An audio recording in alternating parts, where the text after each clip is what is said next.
So. Listen, boss. We both know you're the reason MSF's grown so much, but it's time we started putting more thought into provisions. Good point. A place this big needs a good stockpile on hand. The Japanese say, you can't fight on an empty stomach. Something we learned in World War II. Obviously. Maintaining a steady supply of provisions is one of the basic principles of logistics. So I went ahead and set up a mess hall team. The team members' numbers and abilities will affect the amount of grub to go around. Without enough food, morale will drop. They get hungry enough, and we could start losing people. Anyway, I need you to assign guys to the mess hall team. Copy that. So, hab dich auch auf dem Discord freigeschaltet.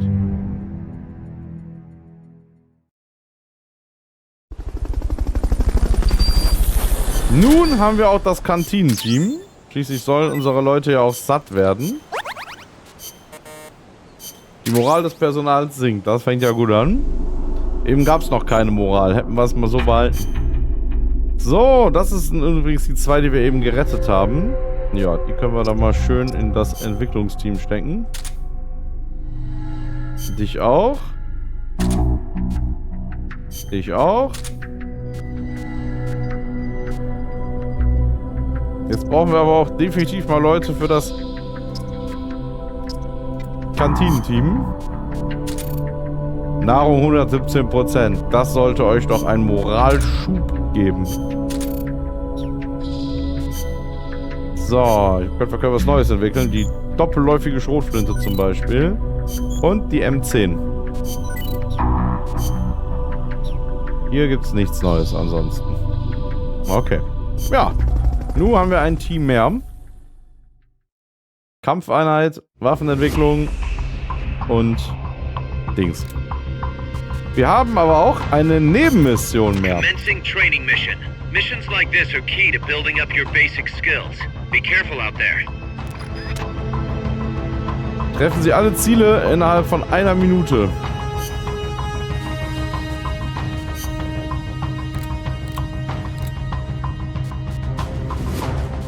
Ja, ich denke, dass ich bei...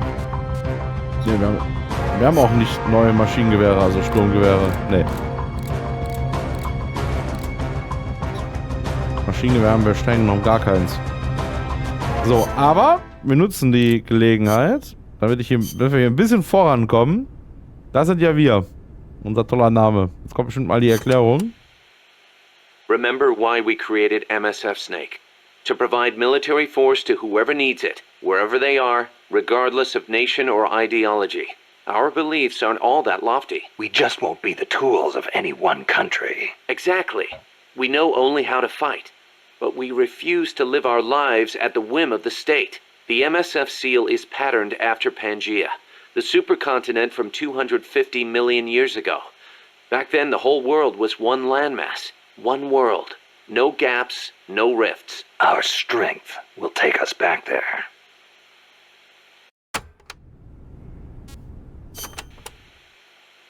What about you, Kaz? Any interest in expanding MSF? You'd better believe it. I want to make us into an organization that doesn't take orders from any country. Just like you were saying, we have to be strong. Strong enough to defend ourselves. We need money, too. Money to train soldiers to fight. The way I see it, we make MSF into something along the lines of a new kind of business. A contractor providing the full range of military services. Not just combat, but logistics, training, weapons, outfitting, and R&D. Combining the small footprint and exceptional performance of special forces with the raw military might of a full regular army. Only with that kind of power can we break free of nation-states. What I need from you, boss, is to go out and find guys we can bring back here using Fulton recovery. Then tell us what assignment to use them for. I'll take care of the rest. Drillt die dann schon bis zum Erfolg. Your old mentor, the boss. She was known in the West as the mother of special forces, right? Nothing but propaganda. Actually, it's not all that far from the truth. I heard the KGB just set up a counter-sabotage cell. Alpha Group, I think they call it. There's even a rumor that West Germany created a counter-terrorist unit within its border police after the debacle at the Munich Olympics. Back home in the States, they've got the illustrious Green Berets, the SEALs, and your personal creation, Foxhound. The seeds sown by the boss are beginning to sprout. Same goes for MSF, right? In creating it, you were carrying on the will of the boss. Yeah. She taught me how to fight the hard way. She beat it into me. And now, thanks to her, we can take on missions other than just conventional combat. After all, we've got the same mother as the Army's Special Forces. Ah ja. Sehr schön. So, dann können wir ja weitermachen. Aber ich finde das ganz gut so, weil stellt euch vor, wir würden das 2 Stunden am Anfang oder 2 Stunden am Ende machen. Kann man so ein bisschen splitten und da kommen bestimmt auch noch wichtige Sachen, nur man weiß es ja vorher nicht. Das habe ich nämlich tatsächlich nie richtig gemacht. Oh Gott.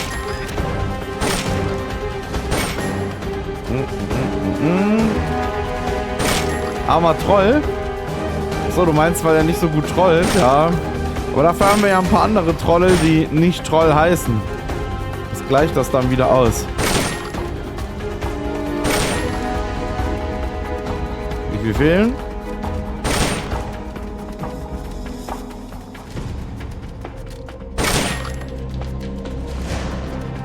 Einer.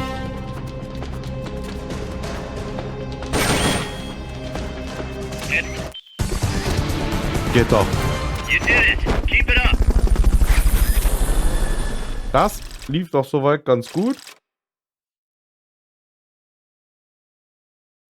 Wird zwar auch wieder kein S für Awesome, aber vielleicht ein A wie...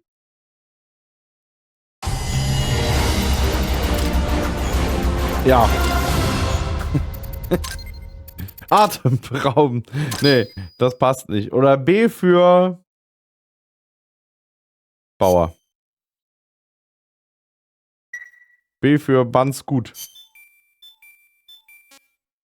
A für Abschiebung. Das passt, aber es sollte ja zu einer Belohnung für guten Rang passen. Aber das ist aber auch nicht schlecht, ja. Panzerfahrzeugkampf. Wir haben unseren ersten Endgegner erreicht.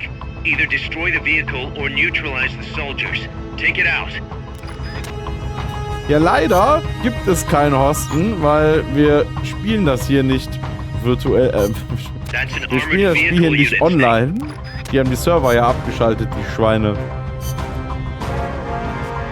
Es ist Donnerstag, meine Kerle. Moin, Chatroll. Willkommen zurück.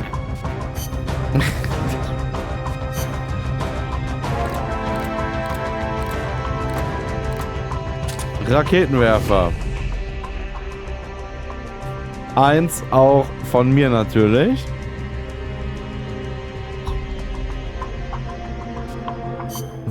Teufel. Wie? Das konnte er lesen, aber weiter hochscrollen konntest du nicht? Sonst wüsstest du es. Ja, der Chat aktualisiert öfters, ne?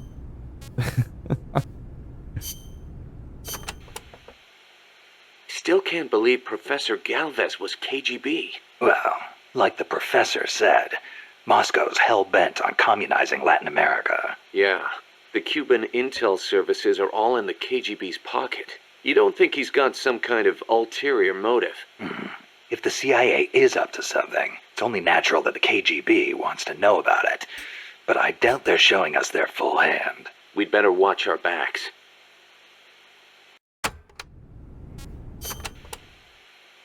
What do you think, Kaz? Why did Paz come all the way to Colombia herself? It's a long trip to make just to be Exhibit A in Galvez's sales pitch. She's only 16, still a kid. Maybe we should take her wish for peace at face value. Der einzige Grund, morgens aufzustehen. Ah! Costa Rica isn't alone. All of Latin America is getting swept up in the superpowers' Cold War. The whole ideological split between East and West. In the end, it's just a greedy scramble for wealth by the ruling classes. The Western bourgeois stand to lose everything if their countries go communist. After all, the communists want to abolish private property altogether. So the capitalist rulers desperately tried to halt the global spread of communism. Hence the phenomenon of red baiting. And the communists, for their part, didn't exactly stay true to their principles. They tried to escape class-based society. But between Stalin's autocracy and the rise of the nomenklatura, they ended up creating one anyway. Once people have power, they stop caring about equality. That's where communism, where society in general reaches its limits. The rulers only care about their own gain. The opposing side becomes a risk factor that threatens the profit, and thus the ongoing struggle between capitalism and communism was born. And now, nuclear deterrence is part of the picture. Exactly.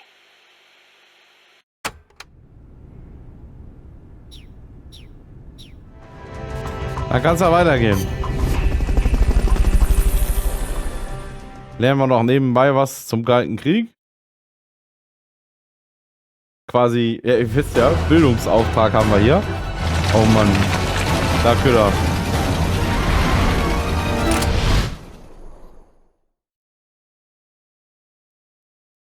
Und dann lass mal sehen.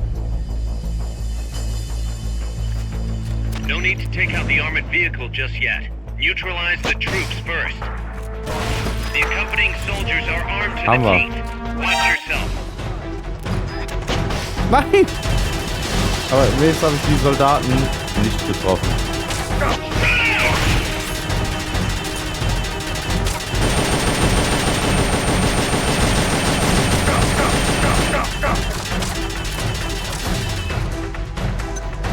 Wow! Achso, Rauchbombe. Die kann relativ egal sein. Kann sogar praktisch sein, wobei...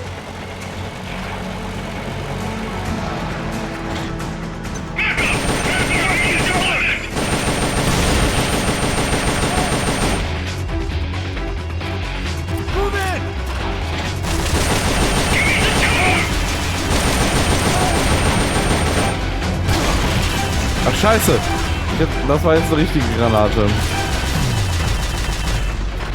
So. Wahrscheinlich kommen jetzt nochmal neue.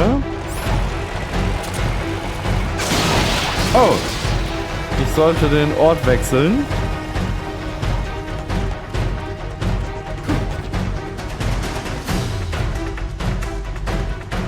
Muss ein bisschen sparsam mit der Munition sein. Ich kann noch keine neue beordern. Später geht das ja.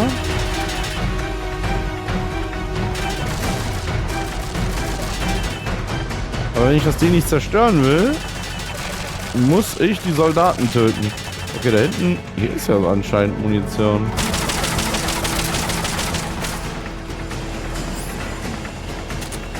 Ah, ja, das war auch die richtige.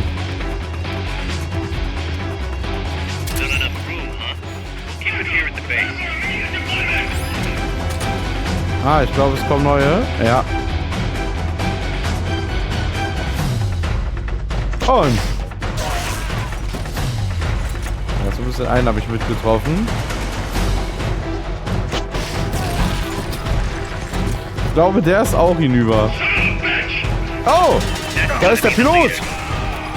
Den ich mit einer Rakete erledigt habe. Alles klar. Läuft. Kopfschuss mit dem Raketenwerfer.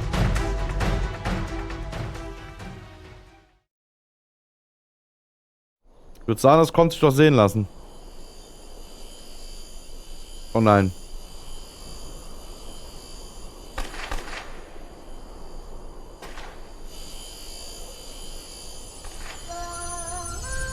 Oh, Doppelnein.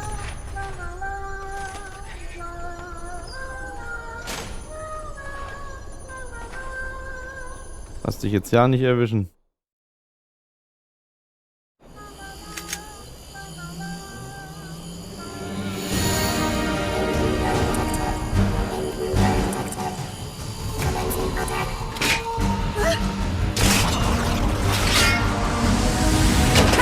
Also, erst Chico, jetzt wird sie auch noch mitgenommen.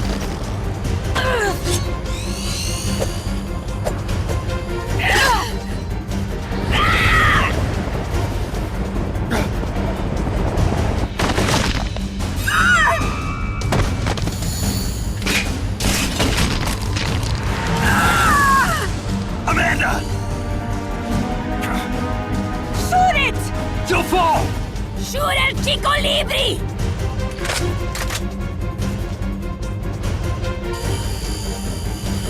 Wenn du jetzt schießt, ich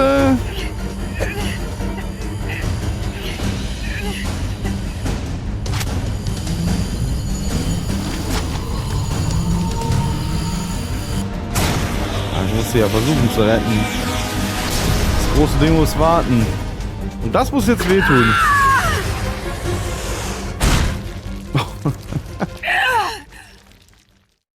Autsch. Ja, selbst spielt doch Ingame-Musik immer. Was? Echt? Meistens drehe ich die Musik runter. Ja, also mich hat die Musik jetzt nicht abgelenkt. Wie du siehst, Kopfschuss mit dem Raketenwerfer. Tobacco. Ihr meint nur die Kampfmusik, ja? Ja, okay, dann mach ich es gleich nochmal einen Ticken leiser. Chico.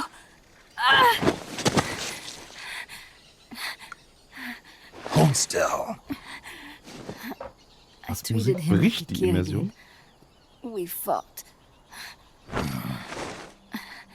I didn't want Chico to know.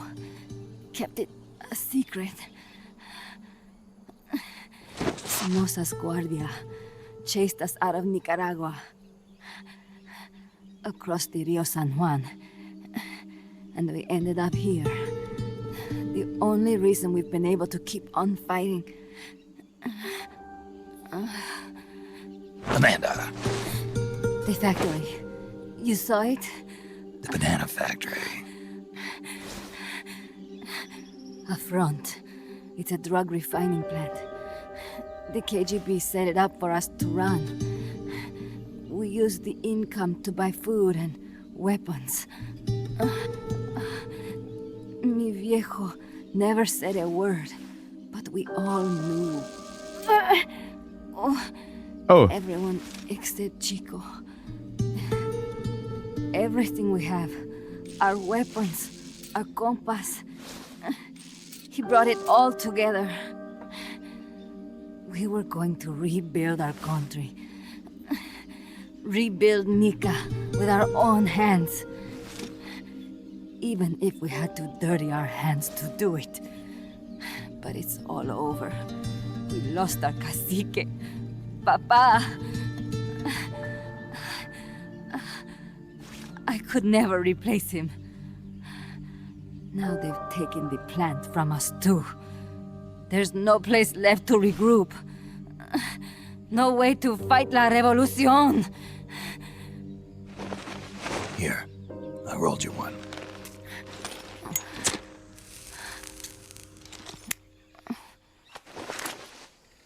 What about you? You're going after that cargo?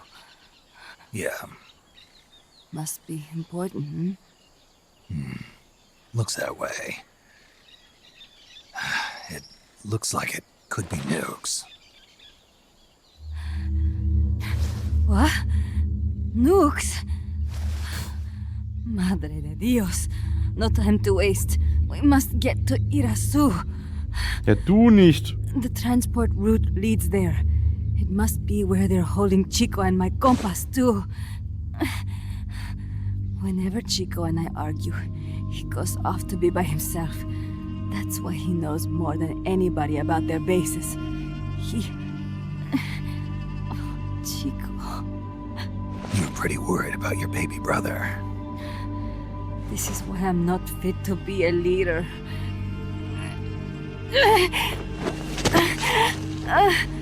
Fine. It's a little bit out of my way, but just tell me where I need to go. Snake, der Gutmensch. Up in the mountains. That's probably where he is. A prison in the mountains. Ja. Hier passt das richtig gut, Chatroll. Something for me. If you can't save Chico, I want you to ease his pain, end his humiliation. If he gives in, if he's about to sell out his compass, please, at least let him keep his honor. That's a promise I can't make. Why? Amanda, we gave up our homes. But we're still alive. We're still fighting. And there's always another reason to keep on living. Das hat er ja lernen müssen. I feel alive again. Amanda, join my unit until you've healed up. Your unit? Yeah, Who are you? Why are you here? I'm Snake. Serviente. Snake?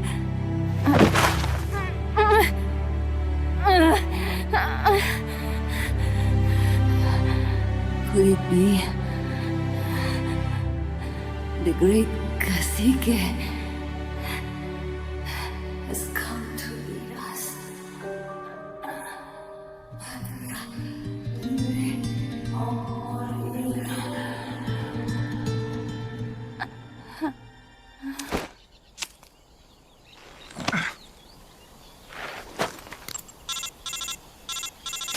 Kaz, can you hear me? MSF here. One for recovery. She's wounded.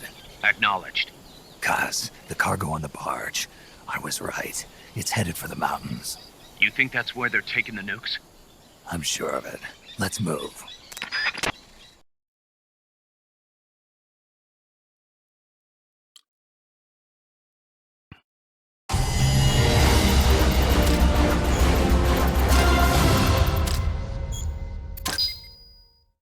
Rang C wie... Gar nicht mal so gut.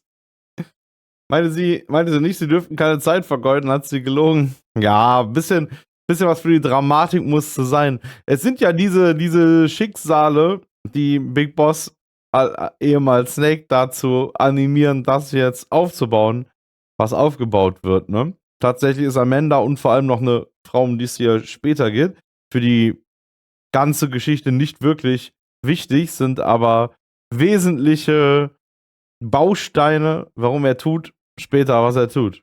Daher. Ich glaube, so viele Einsen kriegst du da nicht, Kurdi. Und wir haben unseren ersten Panzer, weil wir haben das Ding ja nicht zerstört. Außerdem ein Tortilla-Rezept. Also, jetzt geht's auf jeden Fall aufwärts mit dem Militärs Sauce. Ich glaube nicht, dass man das so ausspricht. Ich sag einfach MSF. Ist besser, glaube ich. Snake, Amanda's reached the plant. Snake, Amanda, how do you feel? some first helicopter ride. I'll be perfectly happy if it's my last. As you can see, she's doing fine. I set Amanda up with her own frequency, so call her anytime you need to. If you have any questions about Und was ist eigentlich mit Eva? mercenary units, Werden wir sie wiedersehen? Effendi, just ask. And please, do not forget my compass and Chico. Dein Chico ist der nächste, den wir suchen. Keine You, boss. Snake, we Sorge. can monitor her condition in sickbay. Ah, Remember to assign Jetzt roles gibt's to auch eine any Krankenstation. POWs you bring back to Motherbase. How this outfit gets built depends on who we assign to what jobs. That'll determine how Motherbase grows. It's one of your most important roles, boss. Yeah, I know. immer diese One Verantwortung. more thing. Noch Now was. what? It's about sickbay. Naturally, we can use it for the sick or injured like we did with Amanda. But we can't expect people to get better without the proper treatment. Jetzt brauchen wir noch ein So medizinisches I figure we'll Personal. need a medical team for that. The number of team Ob members du and their vergessen abilities hättest, will wer Eva determine ist, so how oft wie du quickly the gefragt sick hast, and injured heal. warum sie da They can schon wieder in also monitor Unterwäsche steht. everybody's health. Right. Prevention is the best medicine. Die Geheimagentin von China. Remember to Wie wir wash am your Ende hands erfahren often mussten. and gargle twice a day, boss. If only I had the time. Zweimal die Hände waschen und immer schön gucken. Alles klar. Frage ist eher, wer ist Miller? Woher kommt der? Warum ist der jetzt hier? Aber das erfahren wir, glaube ich, noch über diese Bänder, die wir uns da anhören können. So, jetzt haben wir ein Krankenhaus, Krankenstation und medizinisches Personal. Und die gute Amanda natürlich. Die Motherbase wurde erweitert. Dank der Bemühungen des Personals konnte eine neue Anlage gebaut werden. Für erfolgreicher, naja, wie willst du das jetzt vergleichen? Die eine Partei gibt seit einer Woche. Also, wer erfolgreicher im Sinne von Stimmenfang ist, das werden wir noch erleben. Aber ich befürchte, da werden wir nichts Positives erleben. So, Amanda ist die Einzige, die auf der Krankenstation ist. Und wir haben niemanden im medizinischen Team. Ja, witzig. Bisher habe ich ja auch nicht nach Leuten gesucht, die da was drauf haben. Genau die. So, hier, unser erstes Fahrzeug. Aber das muss jetzt erstmal repariert werden.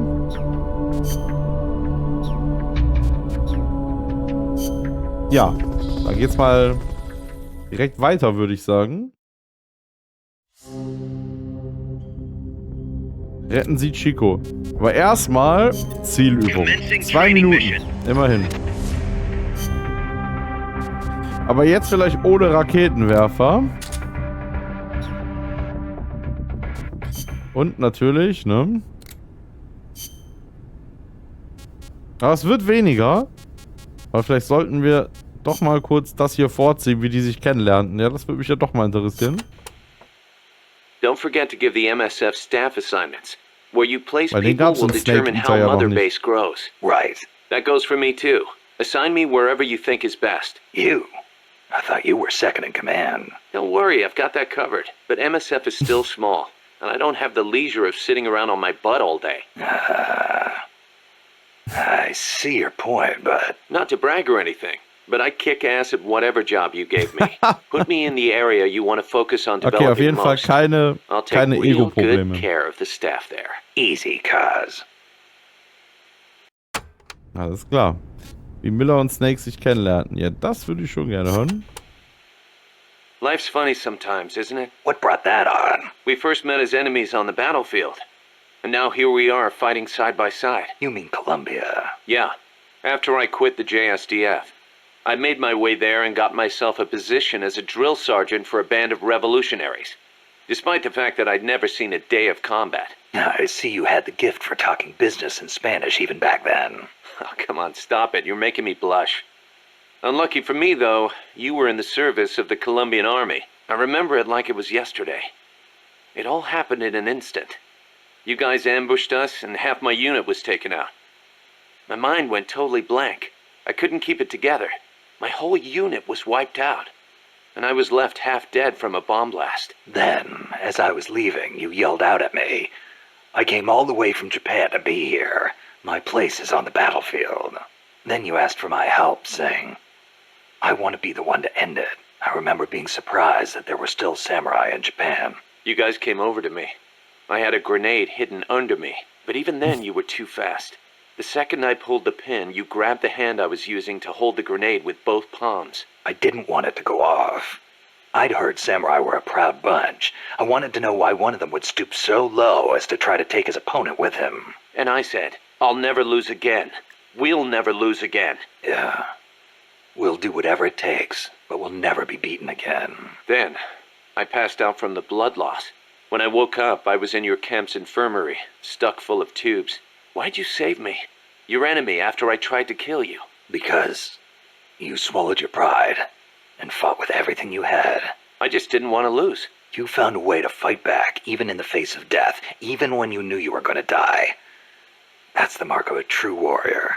It's not about gain and loss, or victory and defeat. I looked at the way you lived your life and saw the path I needed to take. As a warrior. Wow. I never knew that. And that's why you... I realized then that the battlefield doesn't only divide people into allies and enemies. Sometimes it tells you more than just who's an ally or who's an enemy. Sometimes it helps reveal your true comrades. Like you and me, huh? That's right. And 2 years later, here we are. Erzählen die das uns? Nee, die zwei haben doch miteinander geredet. Warum wirkt eigentlich Brad Pitt in dem Spiel mit? Und das noch als japanischer Geheimagent. Aber Eva sah ja auch nicht sehr chinesisch aus. Ja gut, haben ja gezielt solche ausgebildet. Aber okay, nee, hatte ich nämlich tatsächlich gar nicht auf dem Schirm, wie die sich kennenlernen. Es gibt auch kein Metal Gear Spiel, was zwischen diesen 10 Jahren spielt, was das erzählt. Es gibt zwar ein Spiel, was zwischen den 10 Jahren spielt, das wollte ich ja gestern euch zeigen, aber hat mir die Technik ja leider einen Strich durch die Rechnung gemacht. Aber das hätte, glaube ich, auch nur gezeigt, ohne es zu wissen, warum Big Boss dann und sein Major Zero aus Snake Eater, warum die zwei dann getrennte Wege gehen. Hoffe ich. Ich meine, wenn es noch nicht mal das gezeigt hätte, dann ist es, glaube ich, eh ziemlich unwichtig. Muss ich mal googeln. They say nuclear weapons are the reason we haven't seen conflict on a global scale since World War II. The thought that your opponent might launch nukes against you sort of makes it tough to start an armed conflict, especially now that they've got intercontinental ballistic missiles. Nowhere is safe. Of course, all that has caused military expenditures to skyrocket. Well, the only way to ward off a preemptive strike is to flaunt your own nuclear stockpile, and that's caused their numbers to increase exponentially, not just with regards to destructive power, but in terms of targeting technology too. Now they can hit a target halfway across the world with pinpoint accuracy. In a way, the space race was a demonstration of that technological progress. And as a result of all that, we now have mutually assured destruction. It's the ultimate form of deterrence. No one's going to launch their nukes knowing they'll be obliterated in return. I don't know. The chance of somebody hitting the button by mistake is never zero. Ich weiß, was du meinst, Chat-Troll. Aber manchmal muss das halt so gemacht werden, damit es hier besser gezeigt werden kann. So, und jetzt das letzte. Du wirst doch den Terminal... Nein. Nein, nein. Und auch nicht Metal Gear Survive. Das spielt nach der ganzen Story. Ist ja dann so ein halbes Battle Royale-Ding, glaube ich. Also, weiß ich jetzt nicht genau, aber... Oder hier dieses Cyborg-Spiel. Nein, nein, nein. Nur die Spiele, die zur Haupthandlung gehören. You're right. Even with peace guaranteed by MAD, there's always the risk of an accident. Nobody wants the world to end on account of some machines malfunctioning. On the other hand, thanks to deterrence, we haven't had a world war since 1945. You gotta admit, it has been pretty peaceful. Not that it matters to us. People point at the nuclear arms and space races and call it a Cold War. I say if they're not shooting at each other, why not call it world peace? Doesn't mean war is gone. Look at Korea. Look at Vietnam. Well, yeah, but I'm talking in relative terms here. Besides, if war died out completely, we'd be SOL. We're not warmongers. And yet, we can't survive in a world that's at peace. You got a point.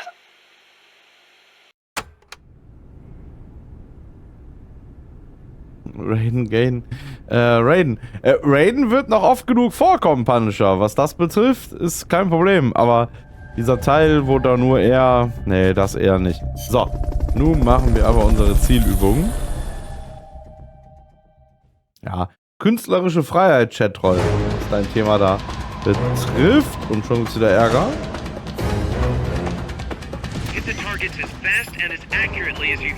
Achso, ich wollte gerade sagen, es geht ja auf Zeit. Ah!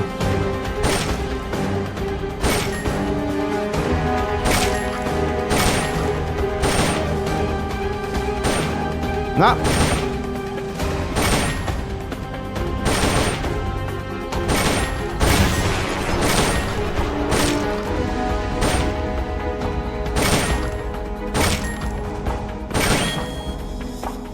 Okay, you're done with that area. Head for the goal. Geht doch. I knew you could do it. Piece of cake, right? Ist ja fast so, als hätte man das in einem Film besser machen. Ah. Ich weiß gar nicht, wie der Chatroll jetzt auf Film kommt. Doch ein Spiel. C wie Chatroll übrigens, da haben wir es. Ein Personalbericht ist eingetroffen. So, mal gucken. Oder da kriegen wir noch eine Mission hin, bevor ich wieder zurückspringe. Vielleicht haben wir noch eine Zielübung. Oh, haben wir nicht. Na gut, dann gucken wir mal kurz. Denn jetzt geht die Hauptmission weiter. Und dann will ich ja vorher... Ah, toll. Dein Barometer hat sich erhöht. Ja, gut. Okay, das hätten wir uns auch sparen können. Aber ich bin froh, dass ich den Bug gefixt habe. Stellt euch das mal vor, wir hätten keine Nebenmission machen können. Dann wären wir irgendwann am Arsch gewesen. Snake, the nukes appear to have left the coastal marshes and reached the mountains around Irazu. But without a guide, it's going to be tough tracking those things in the mountains. Ach so, mit Musik und Konzentration? Nö, da habe ich überhaupt keine Probleme. Muss halt passen, ne? Aber dann... Wie gesagt, und solange es euch nicht stört, lasse ich den Ton jetzt so. Use the Fulton recovery system. As I'm sure you know from experience, it's completely harmless. After all, you won't have time to sit there and convince every single one of them to join. One other thing, Snake. Amanda. Those CIA bastards confiscated some of the houses in the village. Chico's got to be inside one of them. Houses, huh? How do I tell which ones? When they took over the houses, they installed new front doors for security purposes. The new doors are blue, with peepholes, so you can see what's inside. Blue doors. Blau mit Gucklöchern. Got it. You're getting close to the end of the transport route. Good luck, Snake. Danke, danke. So, dann können wir schnell noch 3 anhören. So it's been more than 10 years since the Cuban Missile Crisis, huh? I don't think we'll ever forget it. No kidding. Those 13 days starting October 15th, 1962, were probably the closest we ever came to all-out nuclear war. The Russians deployed nuclear missiles to Cuba. America responded with a naval blockade. Then Russia shot down an American spy plane. I was still a teenager back then, but I remember what it felt like to be one step away from nuclear war. The adults were freaking out. If it wasn't for the Cuban Missile Crisis, there might never have been an Operation Snake Eater. And... What's the matter, Snake? It's not like you to get all hypothetical. I guess not. It was the reassessment after the missile crisis that paved the way for the hotline between Moscow and Washington, and also for détente. That's irony for you. Genau. Ab heute, war zwar nicht sicher, ob es ab heute ist, aber genau, ja, Evil Within 2, gratis im Epic Store, da kann man nichts falsch machen. Ist auch ein richtig gutes Spiel. Haben wir, glaube ich, sogar auf dem schwierigen Schwierigkeitsgrad durchgespielt. Und ich dachte erst, ich mache einen riesen Fehler, gerade weil die erste Hälfte auch so ein bisschen Open-World-mäßig ist. Aber wir haben es irgendwie hinbekommen. Insgesamt finde ich den zweiten Teil sogar besser als den ersten. Auch wenn man beim ersten erstmal denkt, der ist besser inszeniert, fand ich am Ende den zweiten, glaube ich, sogar besser. Weil der erste hat so sehr verschiedene Level und da waren auch Level dabei, wo ich mir dachte, ach du Scheiße. The Treaty of Tlatelolco was enacted to make Latin America into a nuclear-free zone. It bans the testing, use, manufacture, production, acquisition, storage, and deployment of nuclear weapons. The impetus was pretty obvious. The series of crises triggered by the deployment of nukes in Cuba. Not hard to imagine. Those 13 days had the whole world frozen in fear. Of course, the country that started it all, Cuba, hasn't actually ratified it yet. Still, the treaty's backed by over 20 countries. Anyone flouting at risk becoming an international pariah. True. Opinol would investigate, no doubt. I heard they used Japan's 3 non-nuclear principles as their model when they drew up the treaty. I think the Treaty of Tlatelolco might have been their way of asking nuclear powers not to use nukes against them. That's the biggest difference between the treaty and the 3 principles. I guess you could call it a 4th principle. Ja. So Costa Rica abolished its army back in, what, 1949? Pretty gutsy move for a Central American nation at the time. Yeah, well, they'd just come out of a civil war. I'm sure they were driven by a desire to avoid another tragedy like Pa said. But I think they had a more compelling reason. Army coup d'etat are a way of life in so many Latin American countries. Imagine seeing that up close. No army, no coup. Makes sense. Plus, their economy was in ruins, so they honestly didn't have any money to spend on an army anyway. Yeah, but weren't they on less than friendly terms with Nicaragua? Yeah, and in fact, Nicaragua did end up invading. But the Civil Guard fought back and the OAS brokered a ceasefire. The US and the rest of the OAS had their back, and they used it to full advantage. For a quarter century, they survived in the powder keg of Central America. That must have taken some serious diplomacy, even if the Civil Guard is pretty decked out for a police force. Must be tough to be a country without an army. Wir sind das Gegenteil. Oder sagen wir bauen das Gegenteil gerade auf. Nu geht das wieder los.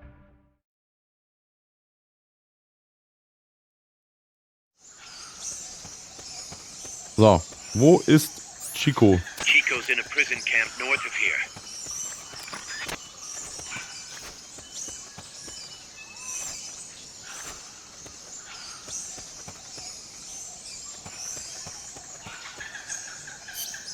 Was sagt die Karte? Okay. Die Karte sagt, es gibt nur einen Weg. Not enough room, huh? We'll keep it here at the base.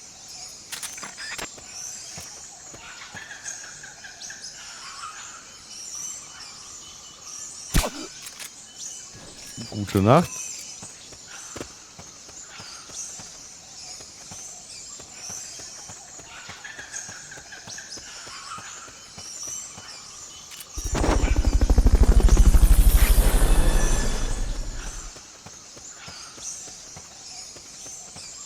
Fulton recovery helicopter is complete. Geht doch.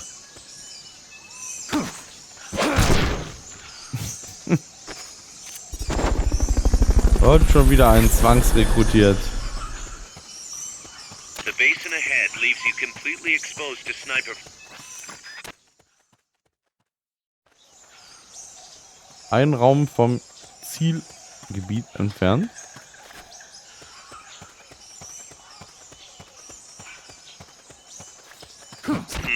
That's too tall to climb. If only you had some equipment. Oh, gut, dass ich den Krach gemacht habe. Sonst hätte ich ja diesen Scharfschützen gar nicht realisiert, der sich gleich hinlegen wird.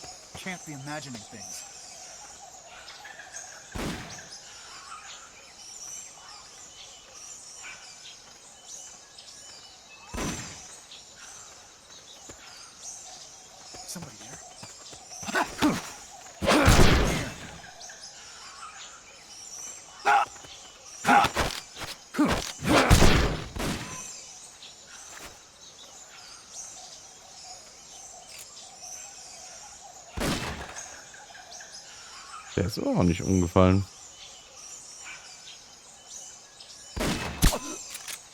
Ah, aber jetzt.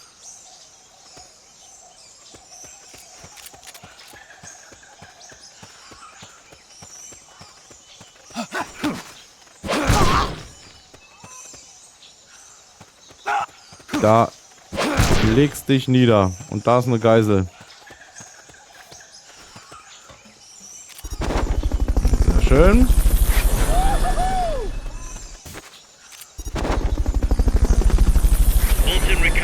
Den nehme ich auch mal mit. Den Scharfschützen kann ich nicht einsammeln, weil ich da oben nicht hinkomme. Aber das lief doch schon mal ziemlich gut.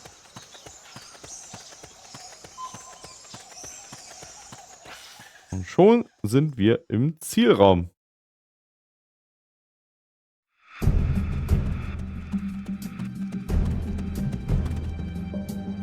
Chico's in one of these houses. You've got to find him, Snake.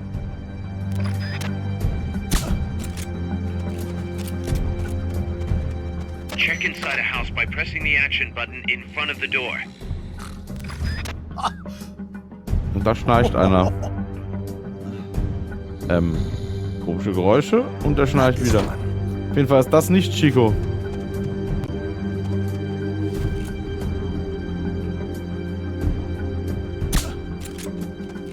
Gut platzierter Kopfschuss. Oh. Jawohl.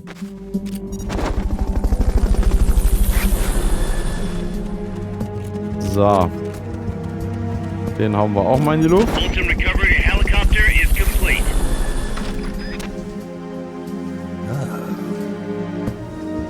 Who's there? Supposedly the house is being Das war ja auch nicht. prisoners have been fitted with blue doors.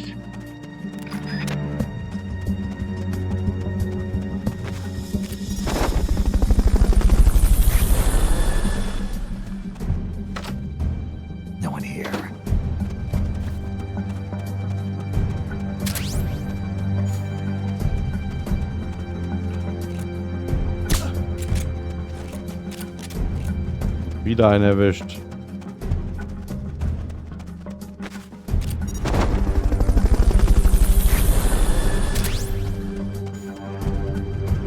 Einen könnte ich noch mitnehmen. Befreien, entführen, je nachdem. Mama! Das war ja auch nicht.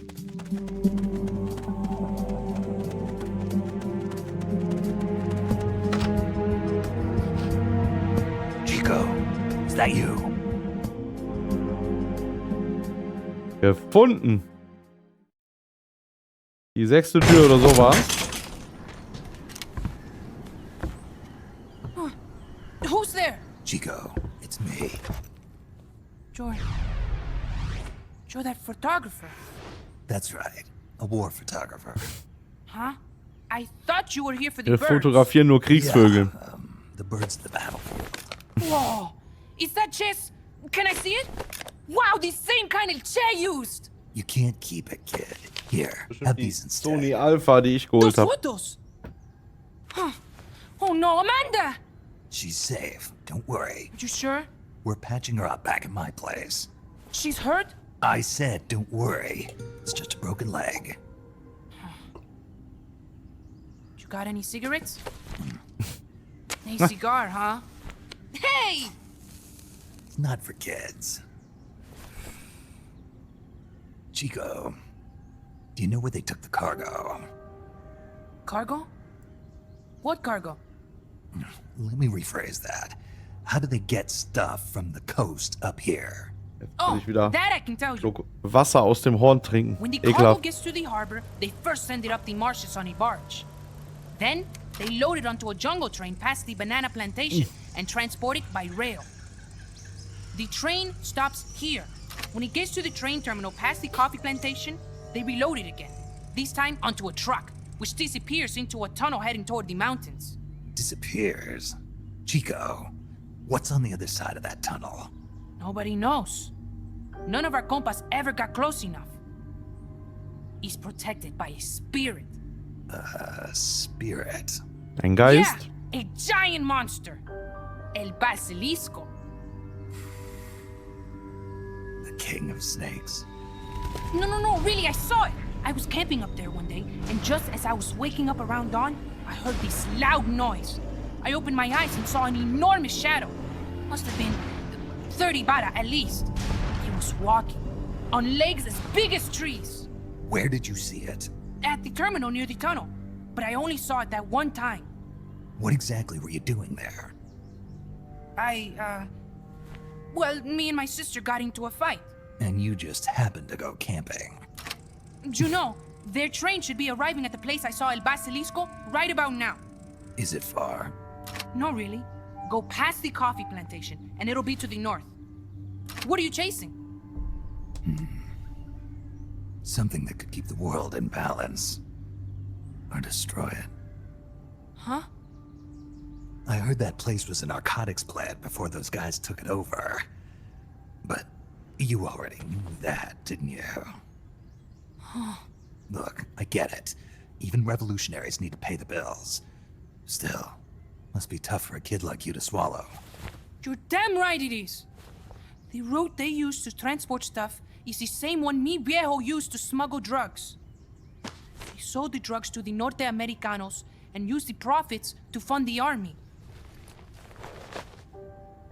They tried to keep it hidden from me. Is that why you went camping? Yes.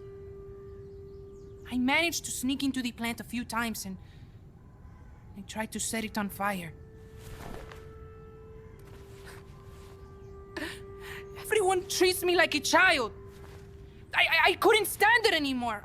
I'm not a kid, I'm 12. You couldn't do it though, could you? Chico, growing up means choosing how you're gonna live your life. To do the right thing, you sometimes have to leave the things you care about behind. Parents, family, your homeland. But mi viejo.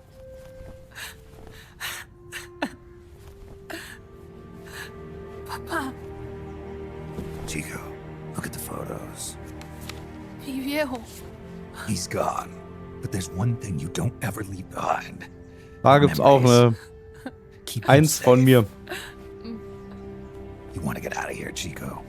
I do, but Come back with me. Your sister's waiting for you. Genau. I can't go back. Jetzt rekrutieren Can't wir dich face auch noch. everybody. You told them where your compas are. I see. Oder gefoltert Nothing to be oder was? ashamed of. Pain gets the better of us all.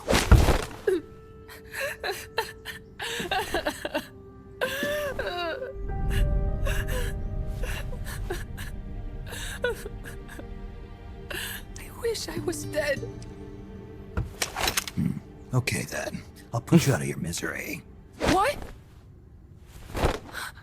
Any last words? Shoot. You are only going to kill a man.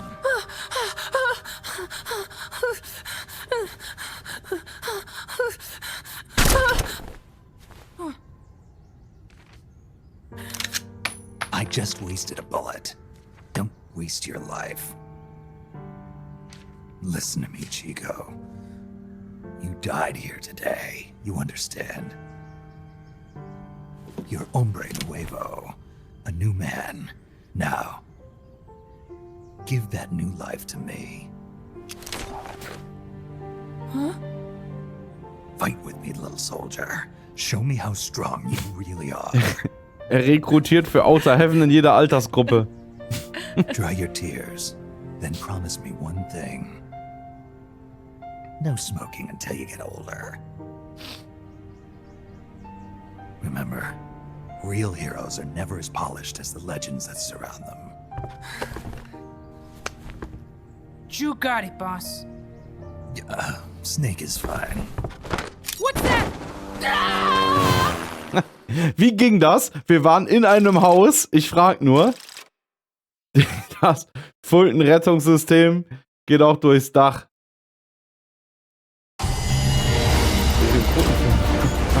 Nein, nein, nein, nein.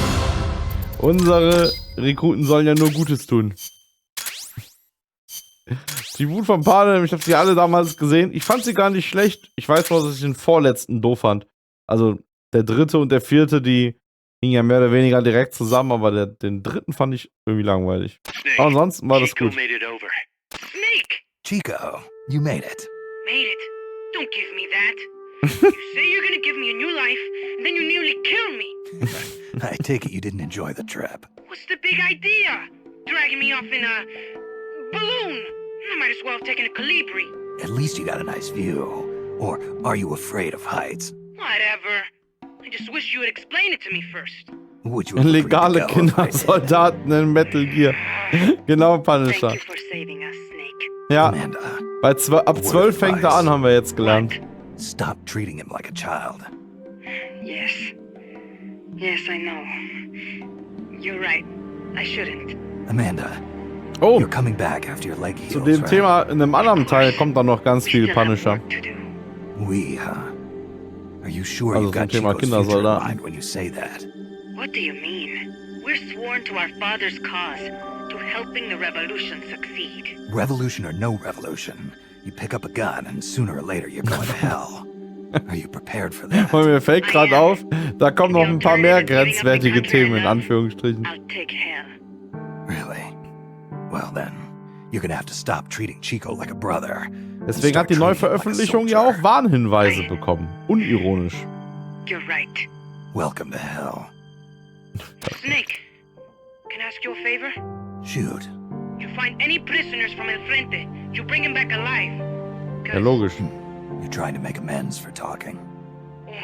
Not just that, because they're compas. All right. But first, I've got to catch up to that cargo. I'll do whatever I can to help. Call me if there's anything you need to know about the area. And And what?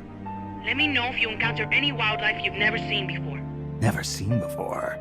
What, like that basilisco you were talking about? I'm talking about UMAs. UMAs.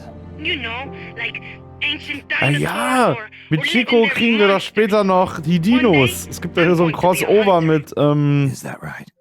keine Ahnung, irgendein Spiel, wo man Dinos jagt. If you want to know more, Nein, I'm nicht happy Ark. to tell you. Right. I'll be in touch, Chico. Okay, Snake. The enemy's cargo is headed for the next outpost, a rail terminal. Chico says no one's ever set foot past there. Their main Nee, base is oder? probably Dino on the other Crisis war's, side of glaub that ich. tunnel. Unless we catch those spears before reaching it, they'll be in enemy hands. Muss ja irgendein You've got to aktuelles Spiel stop them. sein. Hurry, Snake. Oder sagen wir vor 10 Jahren aktuell oder keine Ahnung, wann das ist. Dino Crisis kenne ich aber. Weapons and items development is going nowhere fast. Send us some more soldiers with the Fulton. Boss, Der I hetzt had an mich idea. nicht. Listen to this. Let me guess. You want to start running ads in the local gossip rags.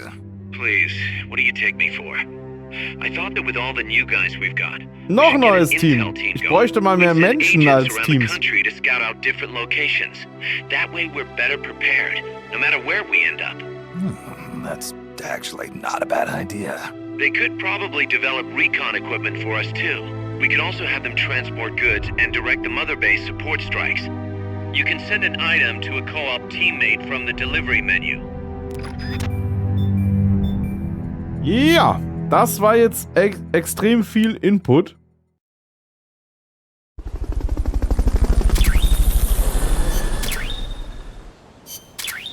Nachschub und Unterstützungsschlag. Das ist aber wichtig. Das geht durch das Intel-Team. Dann können wir uns sowohl Waffen, zumindest Munition von den Waffen, die wir dabei haben, nachliefern lassen. Natürlich auch Sachen zum Heilen. Hier das Intel-Team. Entwickeln Sie Ausrüstung wie Radar für Geheimdiensttätigkeiten. Verbessern Sie Ihre Fähigkeiten um Unterstützungsschläge. Also die kämpfen dann auch kurz für mich. Und Nachschubabwürfe. Nachschubabwürfe ist natürlich was. Da werde ich immer wieder darauf angewiesen sein. So, Chico hat sich angeschlossen. Da haben wir schon den Nachschubmarker. Den lege ich hin und ein paar Minuten später bekomme ich was geschenkt. Und wir können C4 Bomben entwickeln. Und du kommst auf die Krankenstation. Die Moral des Personals sinkt, weil es nicht genug zu essen gibt. Immer ist was. So, aber jetzt erstmal. Chico ist übrigens perfekt für diese Intel-Abteilung. Er muss aber früh anfangen zu arbeiten. So, und du kommst natürlich... das ist einer von den, die wir befreit haben. In die Waffenentwicklung. Jetzt kommt der Erste aufs medizinische... Ja, ins medizinische Team. Der hier kommt auf jeden Fall ins Intel-Team. Medizinisches. Essen. Wir brauchen Essen. Nochmal Medizin. Waffenentwicklung. Jetzt haben wir genau 100% Nahrung. Ja, weniger sollte es auch nicht sein. Ja gut, von anderen Spielern, es gibt ja hier keine Multiplayer-Funktion. Das können wir also direkt mal... So, aber jetzt kann ich C4 herstellen. Ja, aber ich muss mehr Leute rekrutieren. Aber ich nehme ja eigentlich immer alle mit, ne? Gerade gibt es halt noch nicht so viele Nebenmissionen, wo man mal Leute entführen kann. Bergung von Geheimdokumenten ist jetzt aber eine Nebenmission. Das bringt natürlich zusätzlich, dass wir dann was Neues entwickeln können. Und meistens kann man da natürlich auch Soldaten entführen.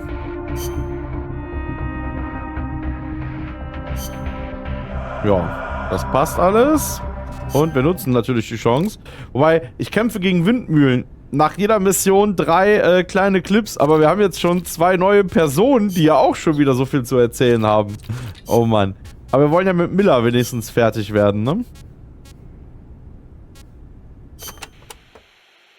Hey, Snake, mind if I ask you something? Since when did you start asking permission? So, you used to be part of a CIA paramilitary unit, right? That's right. Ever do any ops in Monster Central Hunter. America? Das ist, glaube ich, das not Spiel personally. übrigens, was ich eben meinte. But there were other units who did all kinds of stuff. I remember the Bay of Pigs invasion back in Don Quixote 61. Vagrant, ja. The papers had a field day with it. Operation Zapata. That was the CIA code name. The whole thing went south. Then there was Che Guevara, being hunted down in Bolivia. I heard the CIA had a hand in that too. There were several units similar to mine. MSP, SOG.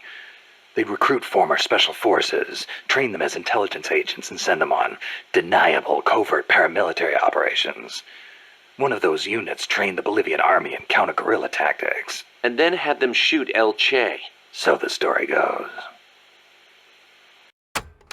Aber das geht ja mit ihm eigentlich immer ziemlich schnell, ne? Around here they say La CIA. Echt nicht? Ich kenne dieses Spiel nicht. Ich kenne Monster Hunter nicht, ich kenne Ark nicht. Nothing strange about it. Ich dachte damals, That's how hieß it's es, pronounced when you das read it wäre in eine Koop Spanish. mit It has the Monster Hunter. feminine noun ending a, so they use the article Ja, la. dann vertue ich mich Apparently wohl. some people have Dann weiß taken to ich's nicht. using the term UCLA. That's a new one to me. What's it mean? It stands for unilaterally controlled Latino assets. Meaning they're local agents? Yeah, that's the idea. Washington uses them like pawns. Nobody knows who they really are or what they're doing.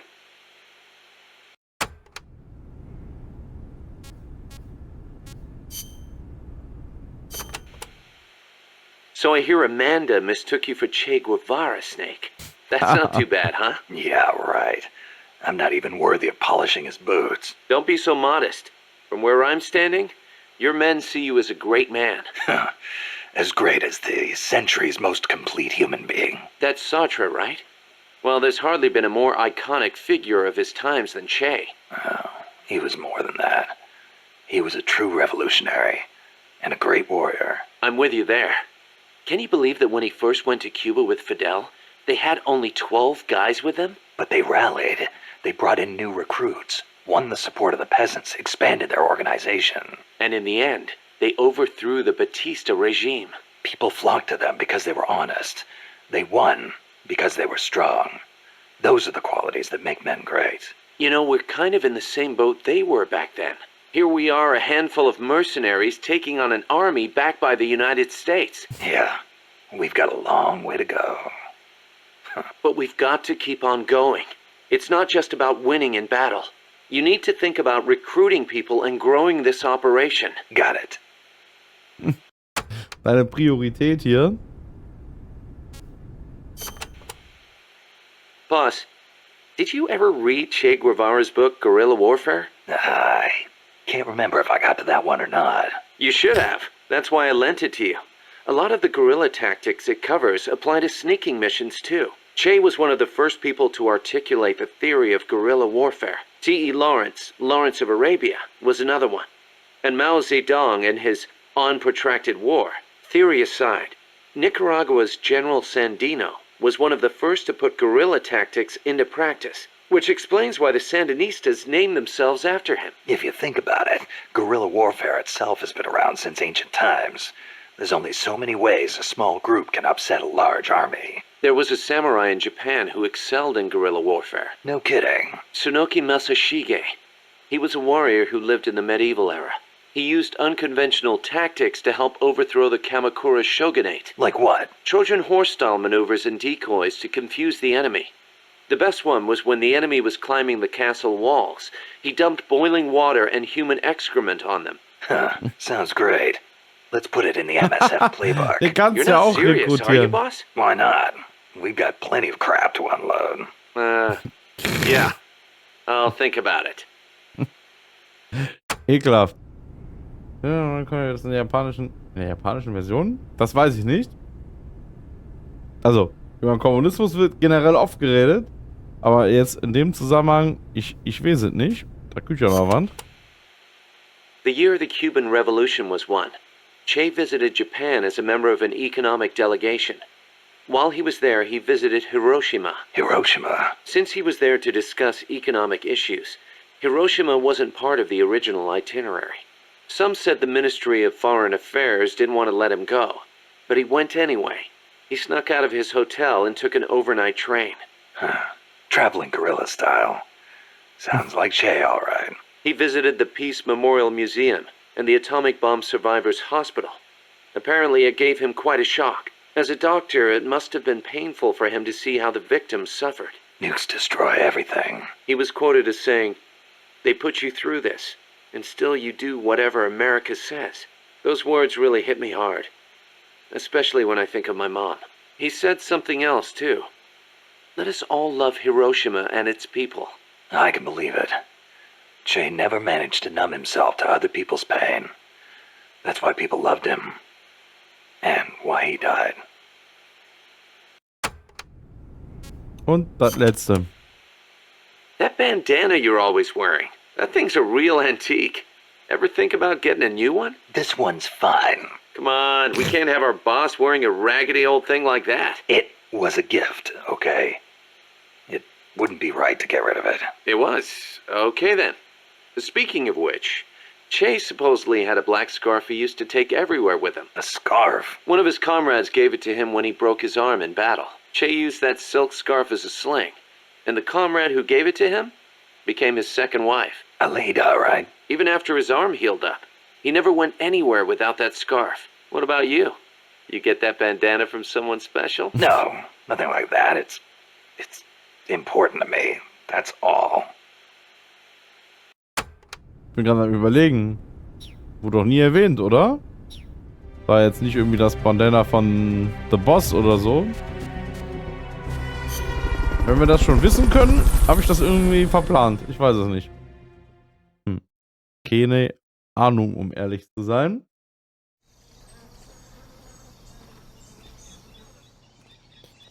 Na dann, 8 Minuten Zeit, das Dokument zu finden. Na, ich nehme doch mal an, das werden wir hinkriegen.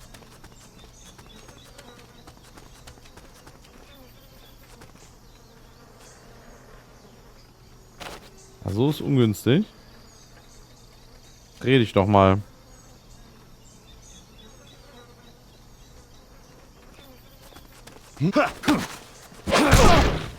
Schon besser. Übrigens, hier ist jetzt ja auch ein Dach drüber, weil ich mich ja eben gewundert habe bei der Chico-Sequenz. Das Fulton-System kommt auch durch Dächer.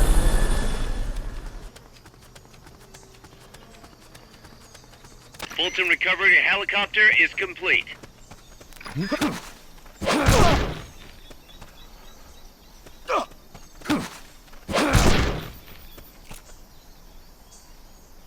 Zack.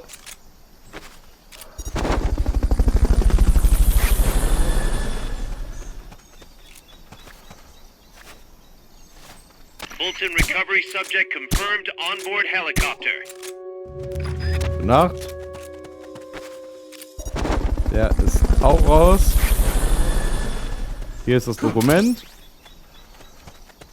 Achso. Fulton Ja, recovery wir brauchen 5 helicopter Stück. is complete. Okay. Wo sollen die sich denn alle verstecken?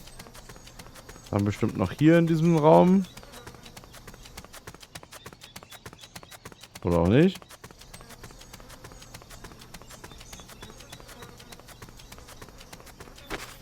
So, dich nehmen wir auch mal mit. Aha. Vielleicht hier noch. Ja. 3 haben wir. Da geht's That nicht area is lang. not part of the mission. Also tatsächlich nur dieser Raum. Okay. So, wir haben noch 5 Minuten und... Ach, schau mal an. Und schon fehlt nur noch 1.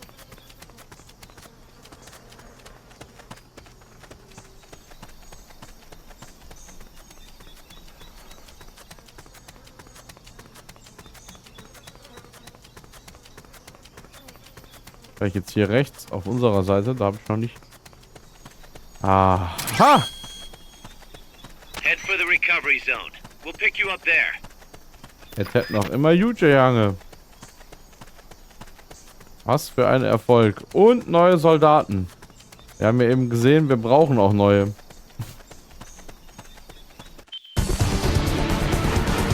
Mission complete. The folks back at Motherbase will be thrilled. Wo er recht hat, hat er recht.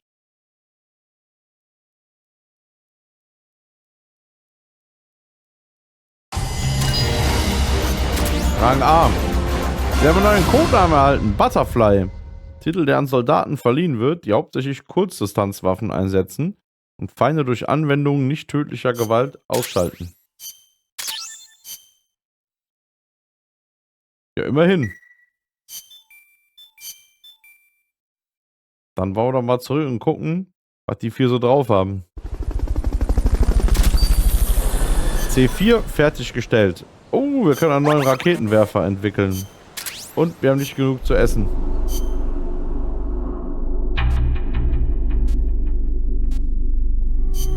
Du kannst in die Kantine.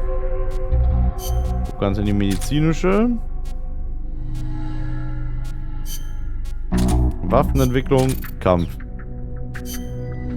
Schön aufgeteilt. Ja, dann wollen wir doch mal den Raketenwerfer entwickeln.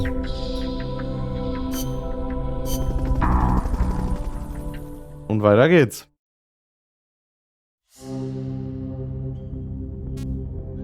Alle Nebenmissionen sind gemacht.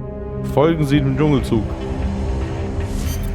Snake, according to Chico, the nuclear materials will be loaded from a train and onto a truck at a rail terminal near the eastern foot of Irazu. If we can't cut him off at that terminal, we'll be in a world of hurt. Hurry, Snake.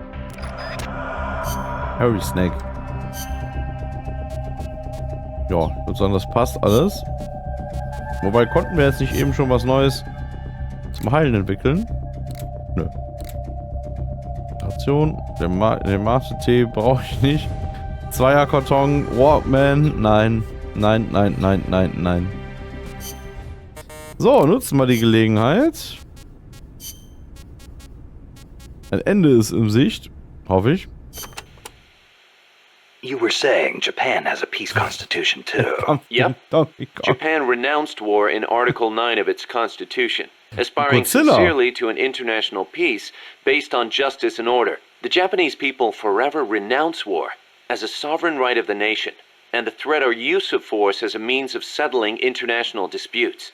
In order to accomplish the aim of the preceding paragraph, land, sea, and air forces, as well as other war potential, will never be maintained. The right of belligerency of the state will not be recognized. You know it by heart. Some things you never forget. Impressive. There were some parts I didn't quite get, though. Like the whole means of settling conflicts thing. Yeah, that's been the subject of debate. Whether or not it forbids any and all use of force. The current constitution was originally drawn up under the Allied occupation. The first draft was even submitted by Allied GHQ. So naturally, there are some who feel the Constitution was imposed on Japan by foreigners. Things like that are never simple. Same for every country, I guess. One thing's for sure, though. Not having an army let Japan focus on economic recovery after the war. In that sense, it's the same as Costa Rica.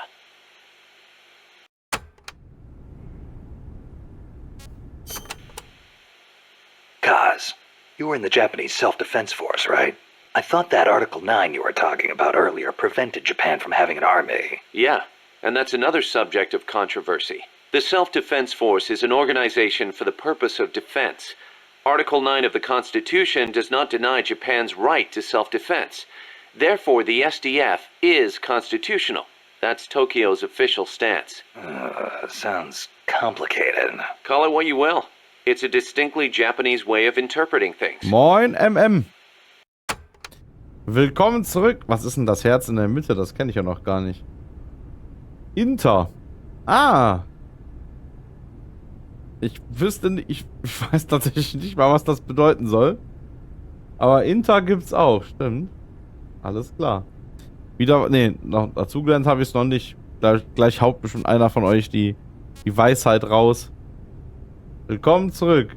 Frag mich nicht, was das heißen soll. Achso. Ja, das sah aus. Ich habe ja auch schlechte Augen. Für mich sieht das aus wie so ein Auge in dem Herz. Und deswegen war ich ganz woanders. Aber okay. Inter.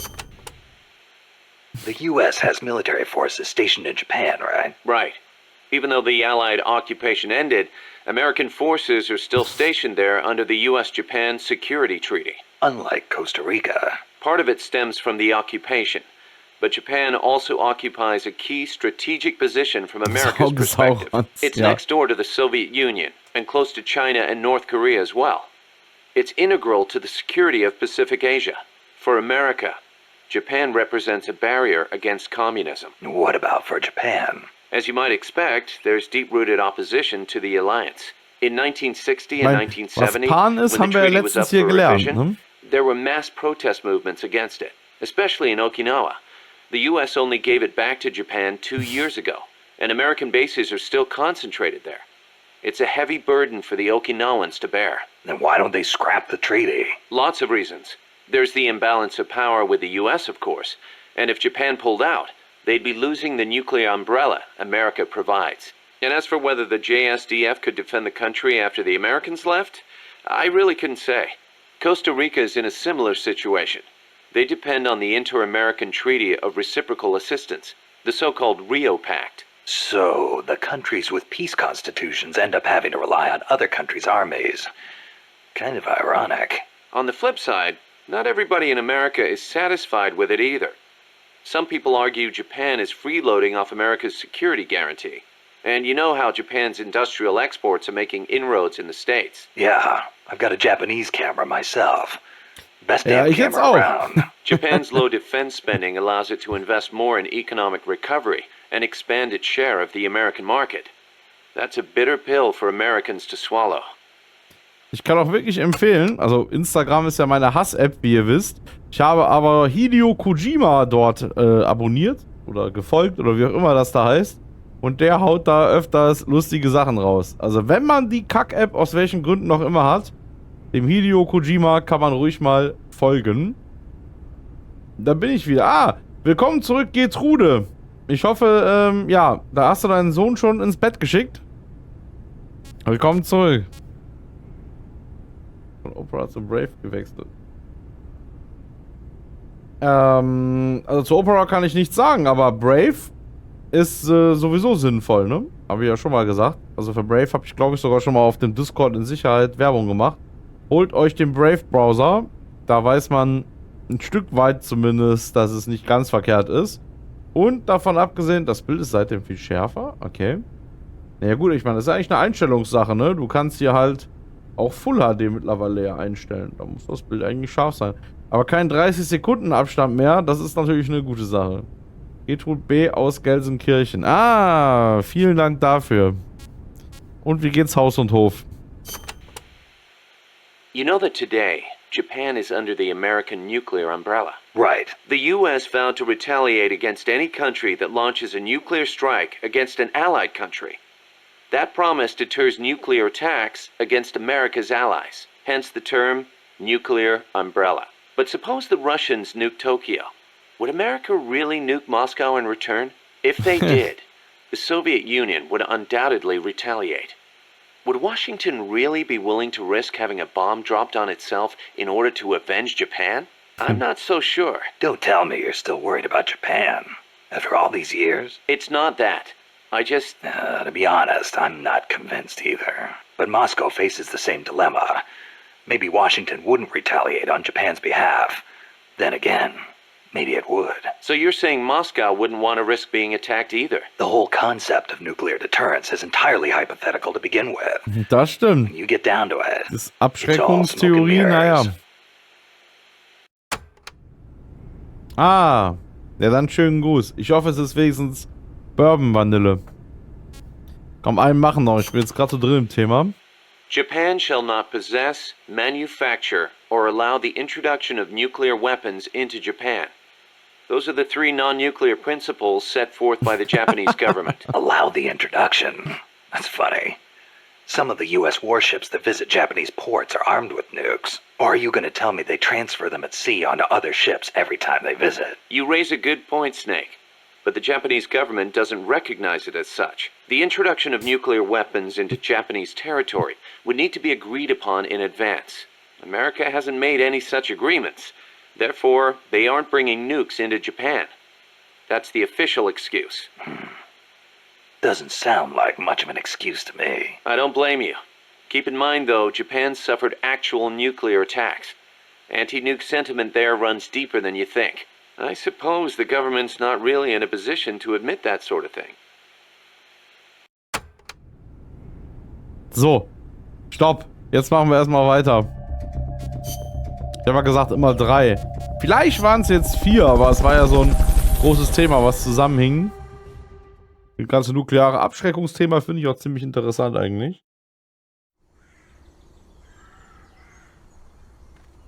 The train terminal is on the other side of the coffee factory.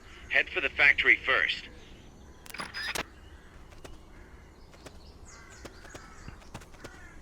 Ja, natürlich gibt's die Punisher. To get to the coffee Sicher factory, ist ja eigentlich totaler you'll first Blödsinn, wenn need nichts to zu verbergen backtrack und to the nichts zu fork in the befürchten. road.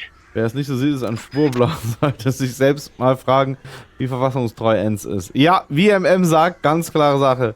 Genau, wer nichts zu verbergen hat. Das war damals immer der CDU-Spruch, als ich noch Jugendlicher war. Von wegen, warum wir alles kontrollieren und verbieten müssen. Wenn Hideo ein Spiel vorstellt, da macht er bestimmt ein mehrtägiges Symposium, damit er alle Aspekte der Handlung und Entwicklung erklären kann. Ja, ich meine, komm, du hast Death Stranding ja vor mir gespielt. Du weißt, das ist mit Sicherheit so. Mich wundert's auch, dass seine Instagram-Posts sich dagegen so kurz halten, wobei da kannst du halt auch kein, ja, wohl, weiß ich nicht, wie viele Videodateien oder... Wow!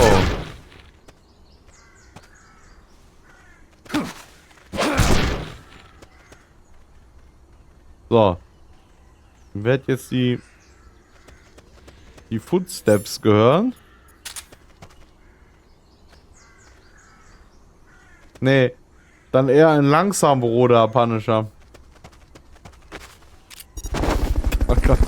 Mann, der war schlecht. Aber ich fand gut. Fulton recovery helicopter is complete.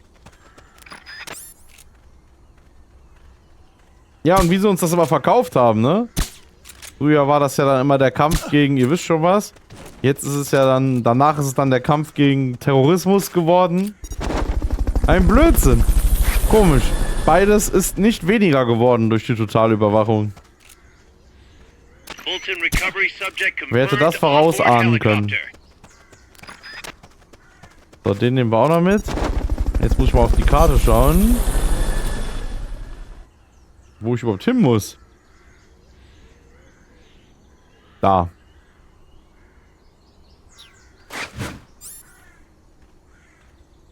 Jetzt habe ich ja gar kein C4 mitgenommen. Ne, aber laut der Quest brauchen wir gar kein C4. Ich soll ja anderen Weg nehmen. So, rechts lang? Okay. Ich hätte jetzt kurz gedacht, wir müssen uns den Weg da freisprengen.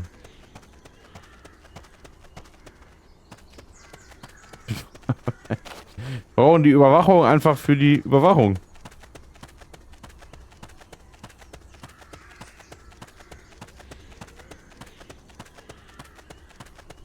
Not enough room, huh? We'll keep it here at the base. We're under attack! Komm her.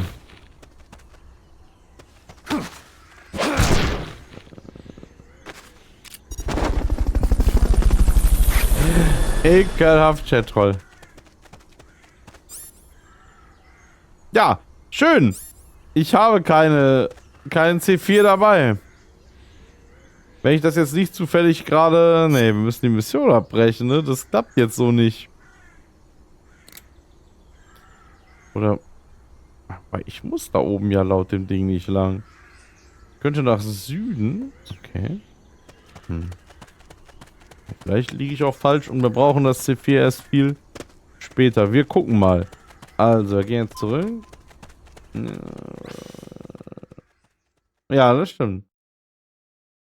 Ich vergesse auch als Controller gesagt. Dem Bürger kann man grundsätzlich nicht trauen. Richtig. There's a coffee factory to the northeast. Beyond that is a train terminal.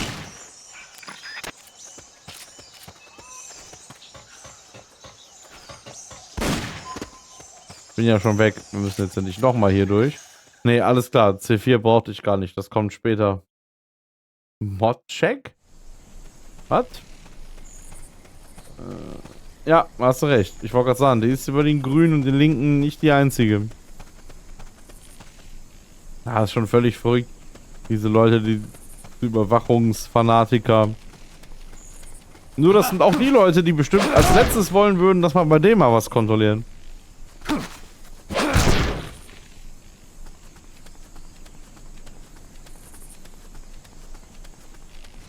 Wir riskieren mal was. Er tät noch immer Jute Jange.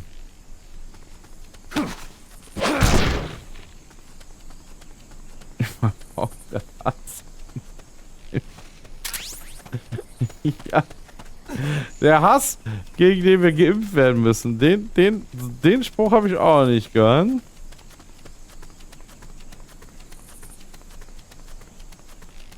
Ach, schau mal an.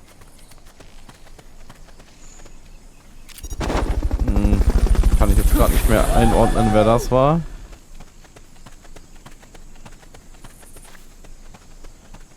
So, ich würde mal sagen, der kriegt mal einen klassischen Kopfschuss.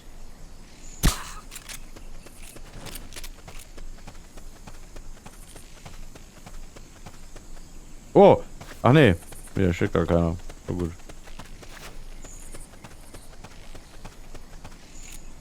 Das hätte schief gehen können. Aber getroffen. Das kann jetzt wieder ein paar Sekunden dauern, aber der müsste gleich umfallen.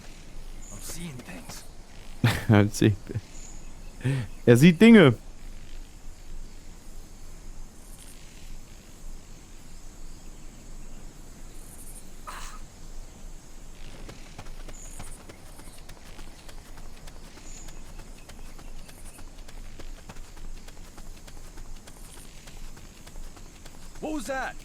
Oh oh.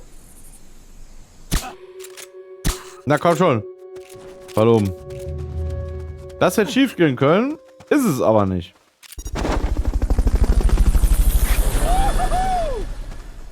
Ach, die Geschichte. Hatte der nicht angeblich an irgendeinem Rechner im Bundestag oder so? Aber sowas hört man ja öfters mal.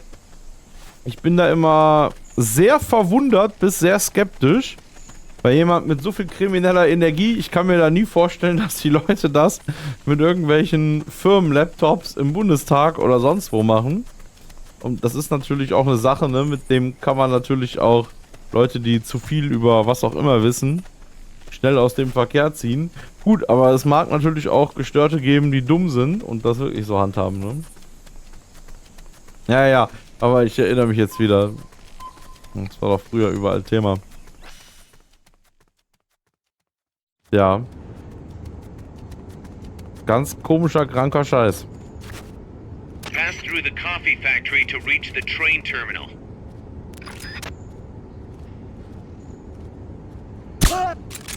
Das war kein Kopfschuss. Und er ist trotzdem direkt weggenickt.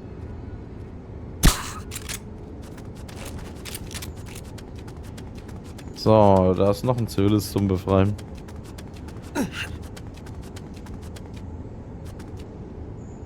Ja. Berechtigte Frage. Malok.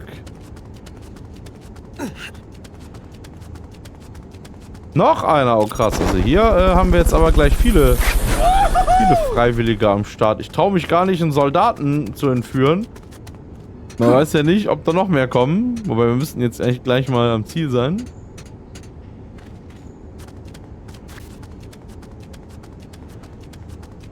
Aber ich weiß, dass ich oft Menschen überschätze.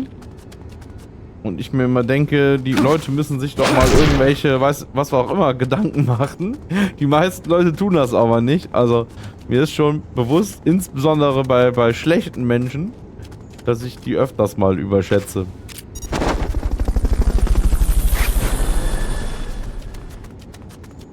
Das ist ja ein bisschen unglaublich. Fulton recovered a helicopter is complete. Das ist eklig, Malok. Ich distanziere mich von dieser Aussage.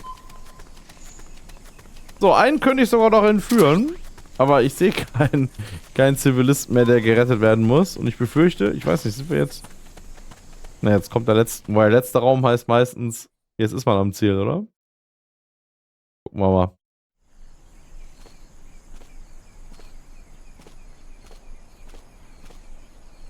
Oder es kommt jetzt direkt ein Endgegner.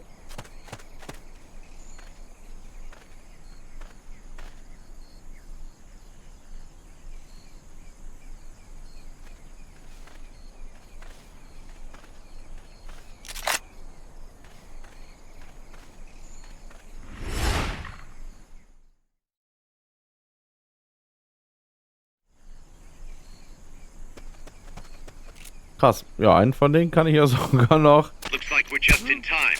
Neutralize all enemies and secure the train. Bin dabei. Krass, der ist schon gerannt. Oh, du Drecksack.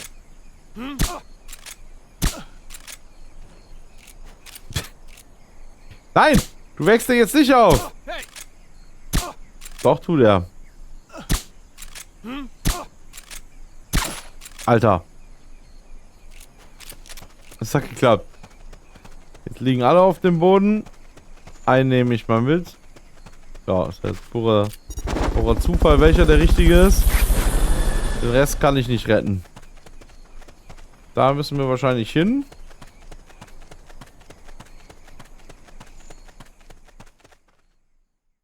Ah. Musst du wohl nur Zeit abwarten? Genau.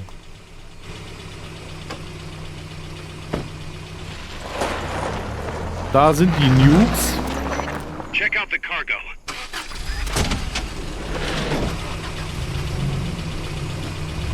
Schieß auf die Reifen. Nukes.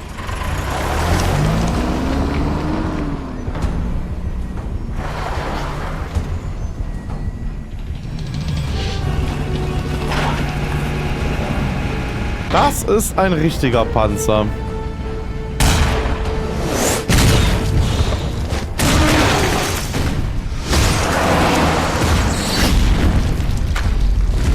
Ups.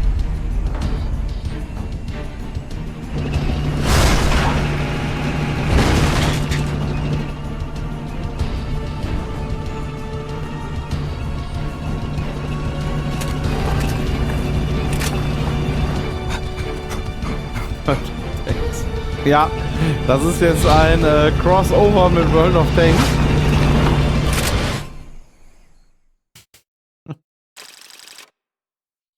Da haben wir unseren zweiten Endgegner. Nur das Ding schießt halt richtig. Das Fahrzeug da vorhin hat ja nur ein MG. Rang A. Und 10 neue Leute. 6 Unfreiwillige, 4 Freiwillige. Oder andersrum. Ja, lass uns mal kurz unsere Teams verbessern, ne? Jawohl, Raketenwerfer ist fertig. Jetzt können wir die M60 entwickeln. Das erste richtige Maschinengewehr. Und ich weiß noch, dass das früher so mit meiner Lieblingswaffe war. Und wir haben die Anlage wieder verbessert. Lass mal sehen. Ja.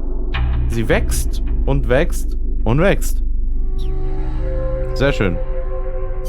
So. Da sind die Freiwilligen. Du kommst in die Waffenentwicklung. Du kommst ins Intel-Team. Waffe. Kantine. Du bist ein guter Koch. Wir können Tortilla-Chips herstellen. Die heilen uns. Intel-Team. Von 6 auf Level 8. Jawohl. Du kannst gar nichts. Dann kommst du in die Waffenentwicklung. Kantine. Nochmal Kantine. Kantinenlager. Na, jetzt haben sie zumindest mal alle genug zu essen. Ich will unbedingt die M60 entwickeln, Leute. Das geht vor. Und Tortilla-Chips. Das ist neben Ration halt noch eine Heilung. Die anderen Sachen, da benutze ich eh nicht. Das auch nicht. Das ist ein Magazin. Wofür brauche ich ein Magazin in einem Kampf? Gute Frage. So, Nuke der Endgegner. Außer, wo ich glaube sogar, wir haben doch jetzt bestimmt erstmal noch eine neue Nebenmission. Ich hoffe nicht wieder eine Zielübung. Nee, Fulton-Rettungseinsatz. Ja, sauber. Dann kriegen wir ja sogar mindestens eine gute Person. Aber dann nutzen wir natürlich die Zeit wieder. Oh, ich nutze die Zeit sogar doppelt. Und gehe ganz kurz Getränke holen, während ihr euch da weiterbildet. Habt ihr wenigstens in der Minute Unterhaltung. Bin sofort wieder da. Ich hole nur was zu... Upsala, eine Sekunde. Jetzt aber. Ich hole nur was zu trinken. So tell me, Kaz, how's the self-defense force you were in different from an army? The JSDF is set up for national defense. It's not configured for aggression against other countries. It's what you'd call exclusive defense. Exclusive defense? It's the fundamental strategic posture of the JSDF. No preemptive attacks. Only the minimum defensive action necessary after an enemy attacks. Anything defined as self-defense, then? The JSDF originated as the National Police Reserve. Back then, American forces stationed in Japan were being sent over to fight in the Korean War. So in a sense, the NPR was filling a gap. Police, huh? Reminds me of the Costa Rican Civil Guard. Yeah, exactly. They're also dispatched to provide disaster relief. The year before I joined, they had a hell of a time trying to rescue some buses that got hit by landslides.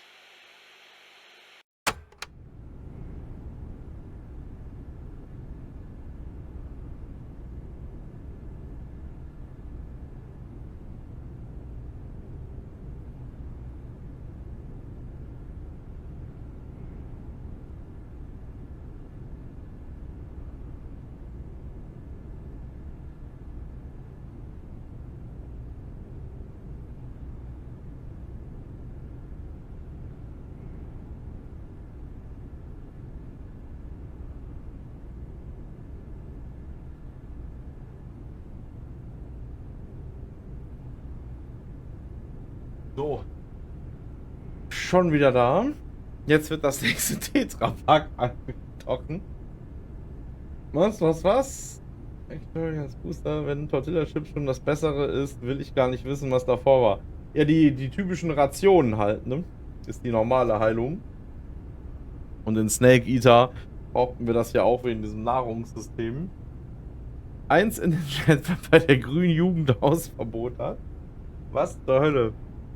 Nee, ich nicht, weil mit den Grünen hatte ich noch nie irgendwas zu tun. Weder noch nicht mal eine Konfrontation im negativen Sinne.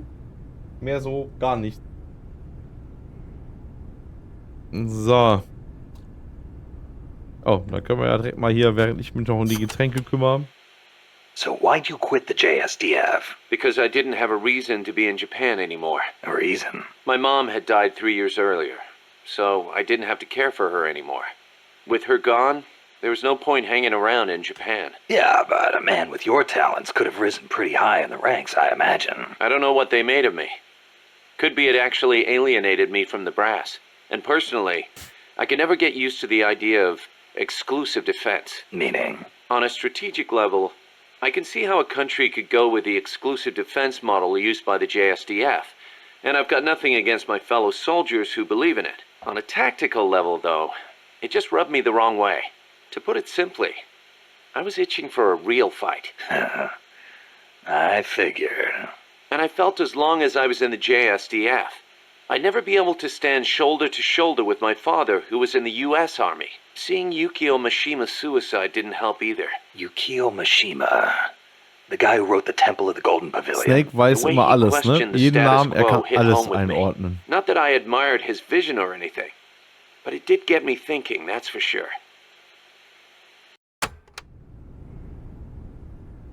So, und noch einen dritten. Über sich hatten wir ja schon durch. Ich sage ja, wir nähern uns dem Ende und ich glaube, mit dem historischen Kram sind wir durch. You probably heard this a million times, Snake, but you should always avoid combat with the enemy when possible. Right. Klar. We're outnumbered and in unfamiliar territory. We won't survive long in a straight fight, even with you on our side. I know. Avoiding combat is rule number 1 in a sneaking mission. That's right. Don't let the enemy know where you are, and attack only when necessary, using hit-and-run tactics to cripple them. It's the essence of guerrilla warfare.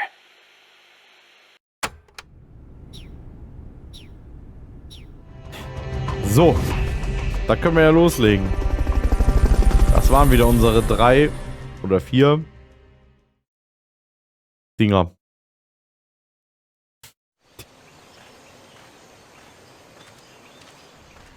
You need to use Fulton recovery on all the soldiers. Be careful not to kill anybody. Ich fürchte, das geht so nicht.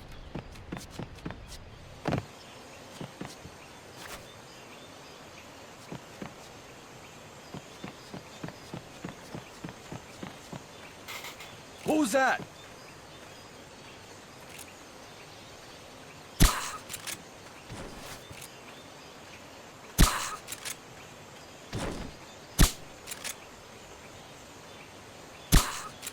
Jawohl.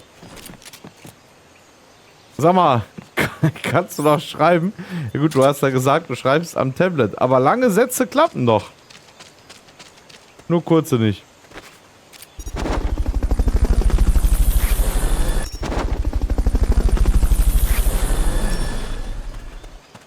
Fulton recovery subject confirmed onboard helicopter. Oh. Egal. Kann ich trotzdem mitnehmen. Ein paar Sekunden, die mir das jetzt abgezogen hat, sind ziemlich egal. Und jetzt? Hier muss ja noch entweder ein Soldat fehlen. Ich merke schon.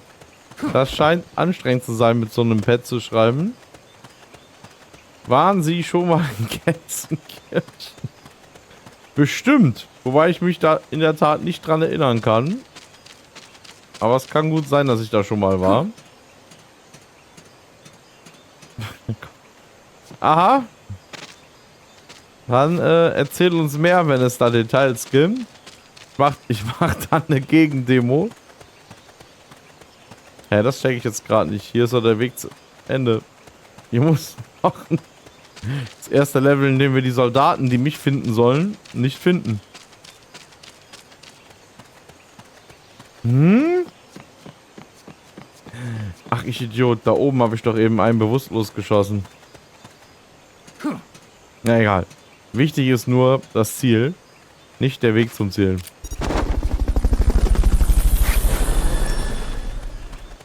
Null.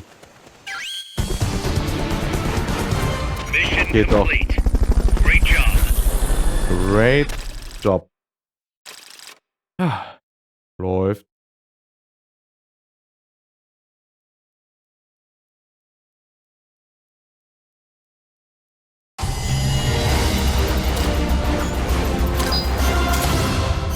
Avi, absolut gut. Was? Technische Daten für Eau de Cologne bekommen? Es ist auch wichtig als Soldat, dass man gut riecht. Die Hauptsache bei der Mission ist, dass jeder seinen Spaß hat. Der war gut. Ja, alle hatten ihren Spaß, genau. Moin, Little Naomi. Willkommen zurück. Ich weiß, dass du nicht zum ersten Mal hier bist, wo ich mich an deinen Namen nicht erinnere. Hast du den mal geändert oder so?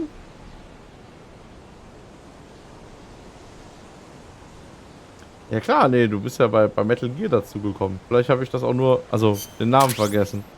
Von Red Eye zu Naomi. Wieso das? Ach, das ist ja lustig. Ich hatte nämlich eben, oh jetzt immer noch.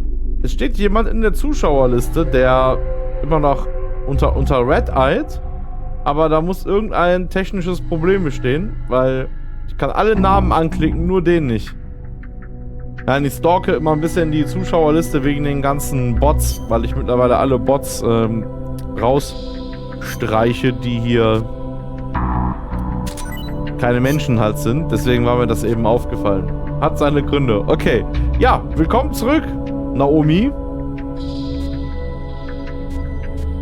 So, du kommst in die medizinische.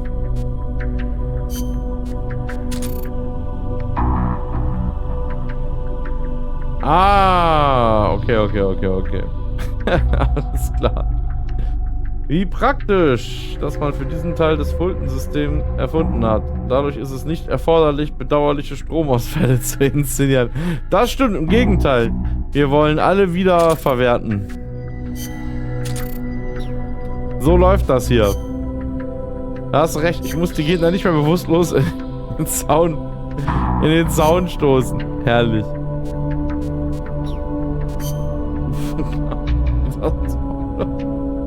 Ja, das freut uns.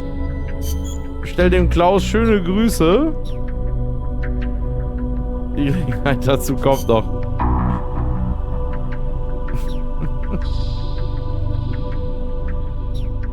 Ja, ich würde mal sagen, da haben wir hier schon alles erledigt. Ich könnte jetzt ein paar Sachen entwickeln, die ich nicht brauche. Die Frage ist halt immer, wie sinnvoll ist das? Ich meine, ich weiß, dass ich nie eine Rauchgranate werfen werde. Ich weiß, dass ich diesen Kram nie benutzen werde. Und wofür... Ja, ohne Cologne können wir herstellen. Das ist so sinnlos, das nehmen wir mit. Ja, danke für die Information. Das wollten wir alle wissen, das mit dem Klaus. So, Nebenmissionen sind fertig. Dann können wir ja loslegen. That's an enemy tank unit. Either neutralize the soldiers or destroy the tank. Get them. Oh nein, jetzt gibt ja der Endgegner. Jetzt gar nicht. Okay, da sollten wir sowas wie einen Raketenwerfer nehmen. Laut dieser Anzeige sind beide gleich stark. Allerdings eine Rakete mehr. Und was diese Sachen hier betrifft, also erstmal will ich mehr Heilung dabei haben. Jetzt nehmen wir die Tortilla-Chips mit. Fulton ist natürlich extrem wichtig, ja. Der Zweierkarton eher nicht, wobei auch das nicht. Dann lass uns lieber... nee, Mate-Tee natürlich auch nicht. Ich wollte hier das Dingsterbums mitnehmen. Ihr wisst schon. Dass wir halt Munition nachgeliefert bekommen. Oder gilt das unter Waffen? Ja, Nachschubmarker. Okay.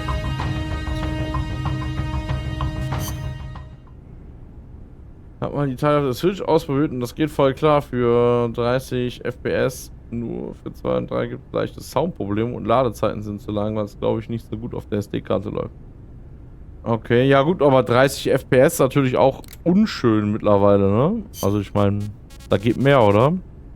Aber natürlich generell gut, dass reine Nintendo-Zocker jetzt auch mal in das Vergnügen kommen, ne? Ne, wobei, das Remake vom allerersten Teil, also Metal Gear Solid meine ich jetzt, nicht der allererste Teil, der hat ja sogar ein Remake damals bekommen für die...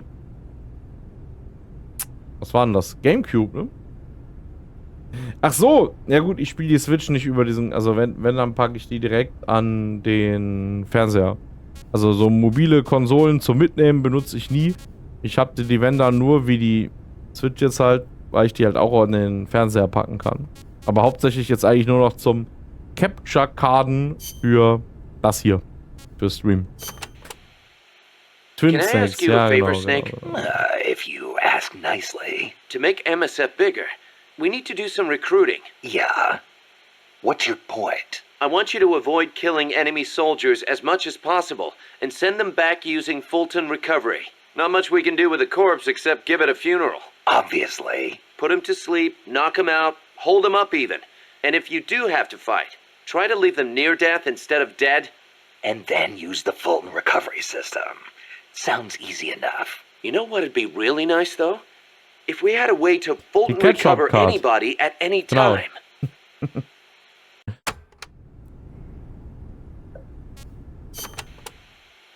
Don't carry any more gear than you need. If you try and stuff your entire arsenal into your backpack, it'll be too heavy and your mobility will be impaired. You'll only be hurting yourself. I know. Take only what you need. Every rookie knows that. You can check the weight of your gear before heading out. So make sure you do. Got it. Got it. Even a born warrior like you gets hand tremors, Snake. It happens even when you're full of stamina, and it only gets worse when you're tired, especially with larger, heavier weapons. Obviously, you'll get better aim crouching than you will standing. And when you use a scope, setting your sights on a single point will gradually give you a more precise aim. As we develop better weapons at Motherbase, though, you may gain access to new, low-tremor versions of the same guns. So if you expect the shakes to be a problem, you might want to put some resources into R&D. I'll keep it in mind. Then again, the more you use a weapon, the more your hands get used to it. Ja, Sometimes it man pays to levelt be hier faithful to quasi your gun. tatsächlich auf mit den Waffen. Daran kann ich mich noch erinnern. Jetzt ist doch die richtige Kleidung. Choosing the right uniform is fast crucial. fertig. Pick one that matches the mission objective and your own combat style. Gut, das war... Ach, jetzt im Ernst, musst du jetzt auch noch dazu was sagen? Jungle fatigues are made for jungle combat. They provide decent protection and let you carry a fair number of weapons. Your standard uniform, basically. The distinguishing factor is that your camo index will vary a lot, depending on the area. Wear a pattern that makes you blend in with your surroundings, and your camo index goes up. Wear something that clashes, and you'll stick out like a sore thumb. Pick the right pattern for the occasion. Sigint used to lecture me on it all the time. Nackt. Naked. That's exactly what you are with this uniform. The pants are the same as the jungle fatigues. Obviously, since you're exposing your bare skin, your defense and camo index are gonna be low. On the plus side, it's so light you can move around quicker. Good for showing off muscles, too. Hey, Snake, I heard they gave you your old code name because you used to run around with your shirt off. Is that true? Don't believe everything you hear. They called me naked because I went in without gear or food. I had to procure Das haben wir everything on vorgestern site. gesehen. You mean they sent you into the jungle without even a pair of pants? On a halo jump from 35,000 feet? Sweet Jesus, you are a legend. You're busting my balls, aren't you, Kaz? Little bit, yeah. Hilarious. Ist klar. Sehr schön. Hätten wir das auch. Na dann können wir jetzt ja endlich sterben. Noch hatten wir ja keinen Tod. Aber was nicht ist, kann auch werden.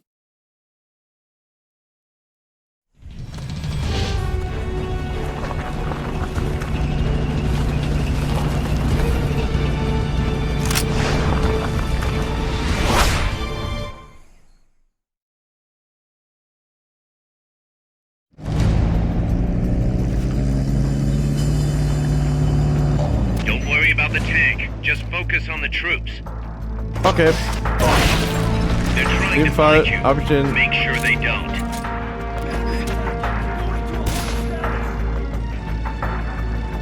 Mist, der kommt mir zu nahe. Jetzt kann ich auf jeden Fall nicht mehr die Soldaten austricksen. Oh! Vor allem, es werden auch irgendwie immer mehr.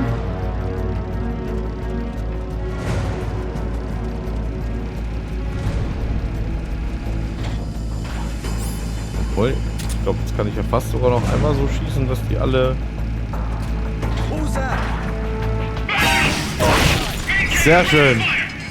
Das war jetzt aber definitiv erstmal das letzte Mal, nehme ich an. Wow! Wieder Metal Gear. Ach so, ja, dann dir viel Spaß beim Weiterzocken. Und bis demnächst. Danke fürs Vorbeischauen auf jeden Fall. Na, dann wollen wir mal. Da legst dich nieder. Oh, warte mal, das können wir dich eigentlich direkt noch schnell mitnehmen.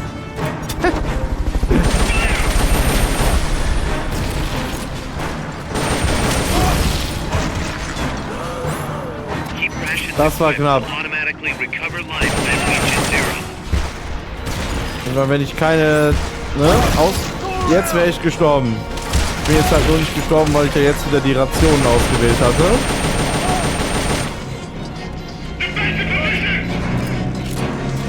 Oh. Mann ey, ich könnte die alle entführen.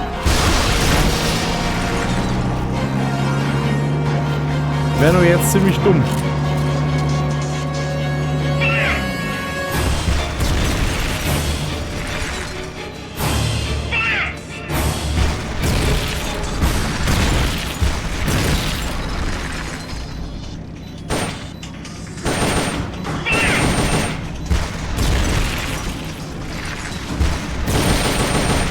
Na.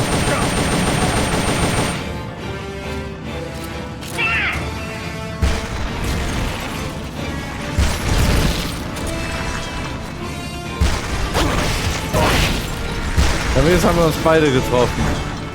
So, meine Rationen sind jetzt allerdings so gut wie weg.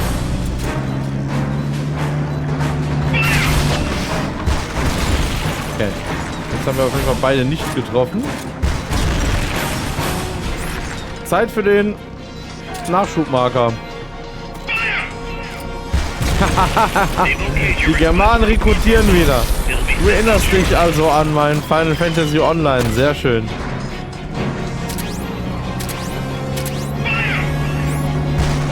Das haben wir ja eben gemacht. Mit der Panzerfaust habe ich dem Fahrer des ersten Panzerfahrzeugs einen Headshot gegeben.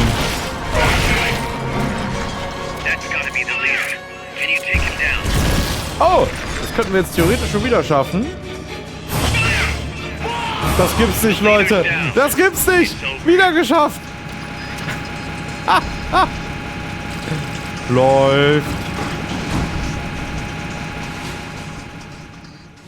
Der beste Aimbot heißt Vagrant. Cheers.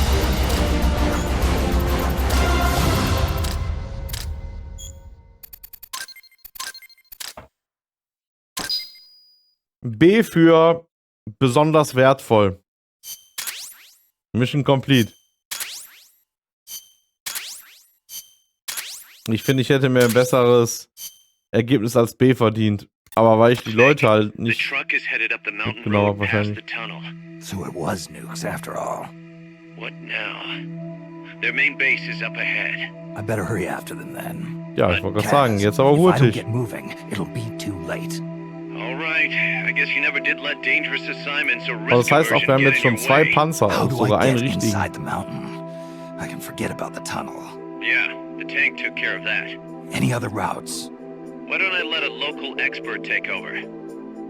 Snake, you need a way into the mountain? Yeah, got one. Let's see. Do you remember that precinct I was in? In the village, right? Right. Go back to the village. Jetzt and brauche head ich, glaube ich, north. C4. There is a bridge that connects to the mountain road. It crosses over a gorge. That's Weil da war probably doch so the best eine way. Mauer. But there is a little problem. The path heading north from the village Ja. is barricaded. You might have to break through. Got it. The heart of Irasu. That's where the enemy's base has got to be, Snake. And maybe... Let me guess. The Basilisco. You don't believe me, do you? No, I mean, we'll have to see. Snake, Irazu features a number of crater lakes. The Odeberg government had planned to use those lakes to construct hydroelectric plants as one of its big state development projects. The project was scrapped, but there's still a small opening at the bottom of the lake. Meaning? I checked the satellite imagery, but didn't see anything man-made, which means they probably built a base inside the mountain. Could just be a storage igloo for explosives, or maybe some kind of research facility. What do they hope to accomplish by bringing the nukes there? First things first, get past that barricade north of the village. Looks like the only way through is the noisy way. You'll have to blow it up. Klingt eindeutig. Aber erstmal zurück zur Motherbase vom MSF.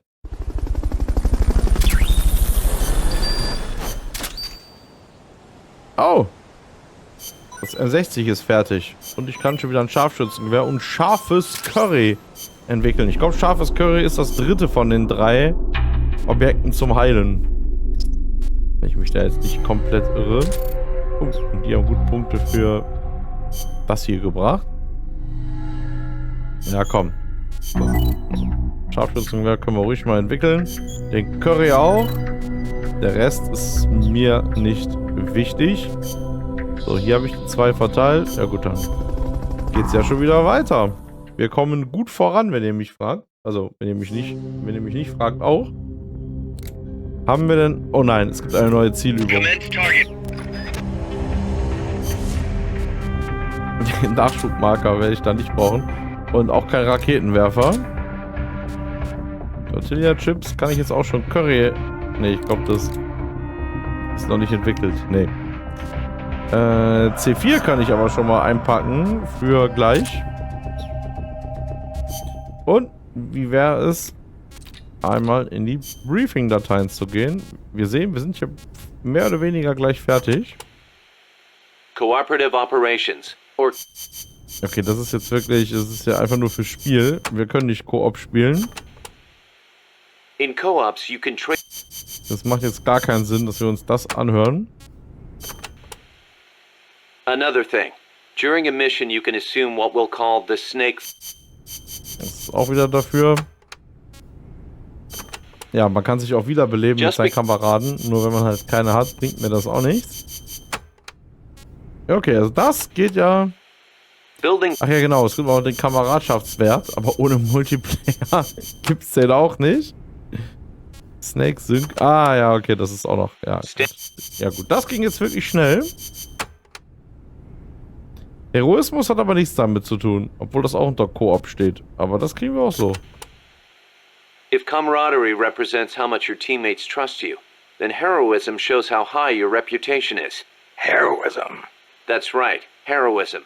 Your reputation affects your ability to recruit new members to MSF. Genau. With higher heroism, it won't take as long to convince guys to join our cause and send them back by Fulton recovery. So, how do I get this heroism thing to go up? Lots of ways. Complete tough missions, avoid unnecessary bloodshed, and don't get caught by the enemy like a deer in headlights, or you'll never be heroic. Also, getting out there and attacking the enemy in co-ops will boost your reputation among your teammates. Of course, it'll get the enemy gunning right for you, too. But don't sweat it. Be yourself. Be the boss. From where I'm standing, you're plenty heroic already. Knock it off. Schleimer. Seems the... Koop-Waffen, ja.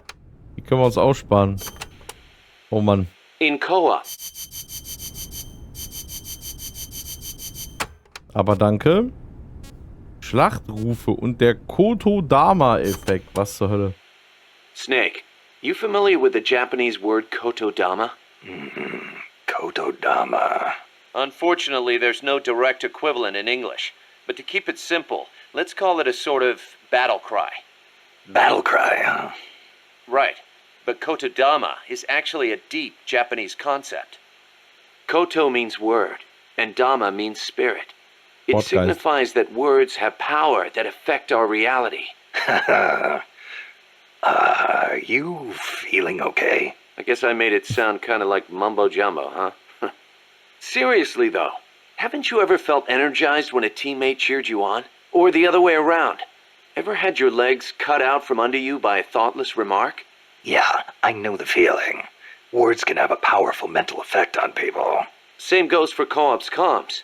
Offering praise to somebody could make them run faster than usual, or make somebody who thinks they're done for get up and fight again.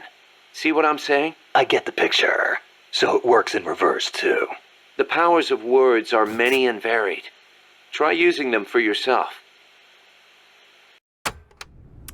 Muss ich enttäuschen. Bisher noch nicht gesehen. Aber wenn wir eine Regenbogenrüstung finden für dich, Wohlstandsverwahrloster, ziehen wir die dann natürlich kurz an. Der Karton. Snake, about... Ja, komm, okay. Das sind jetzt alles rein Spiele, Mechanik, Erklärung. Ich weiß, was ein Karton macht. 2 in einem Karton? Up to 2 people can fit inside a cardboard box. Tell me how. Move close to a box with a teammate inside, and an icon will appear. Then press the action button. You'll stay inside as long as the action button is pressed. Danke. Ja, und über den Walkman können wir Musik hören. Danke. Ich glaube, wir sind mit Miller mehr oder weniger jetzt fertig, wenn nur noch sowas kommt. Aber was haben wir jetzt? Amanda and her crew tell me they've managed to identify several different categories of mercenaries employed by the CIA. Give me a rundown. Sounds like info I could use. No problem. I'll go through them in order.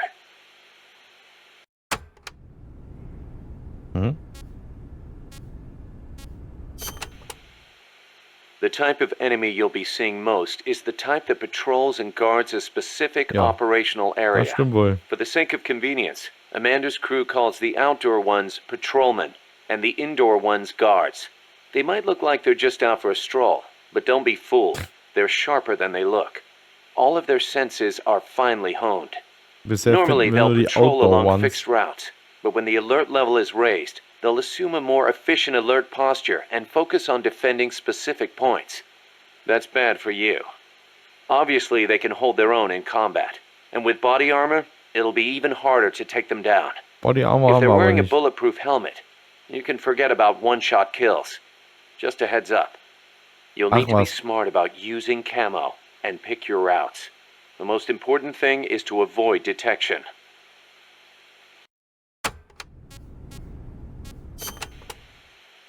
When the enemy spots you and goes on alert, they may call in a backup strike team.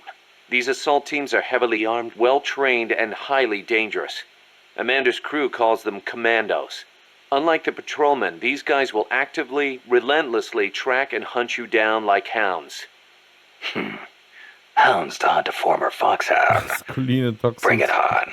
They won't give up easily even if they lose sight of you. They'll clear out any likely hiding places they come across. So don't get too comfy in one spot, or you might get caught again. Keep your eyes fixed on them and what they're doing. Also, be aware that commando gear includes body armor, so don't think you can deal with them by going in guns blazing.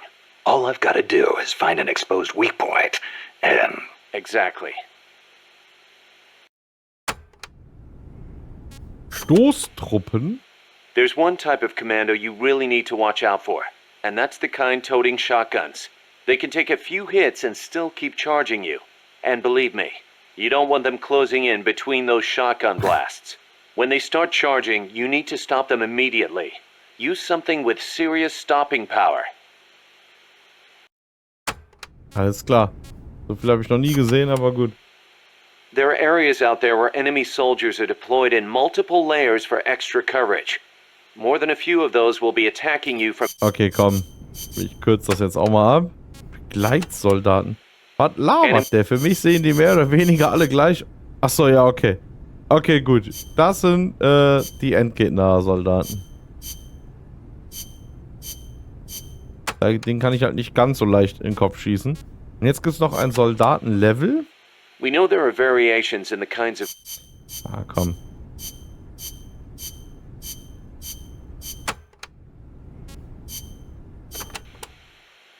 Enemies... Kürzen wir das mal ab. Das sind jetzt hier alles so Sachen, die sind selbsterklärend und bringen der Story ja nichts. Enemies... Mittlere Entfernung. Jetzt kommt noch die weite Entfernung, tatsächlich. Und das war's.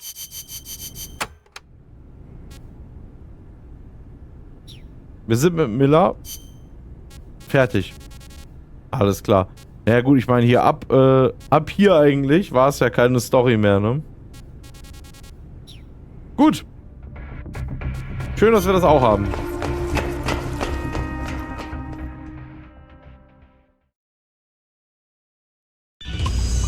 Halt für Spieletipps brauche ich diese Unterhaltung nicht. Ich will nur Storylücken schließen.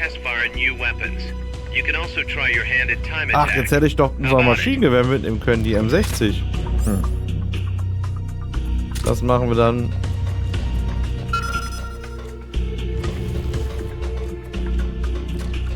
Beim nächsten Mal.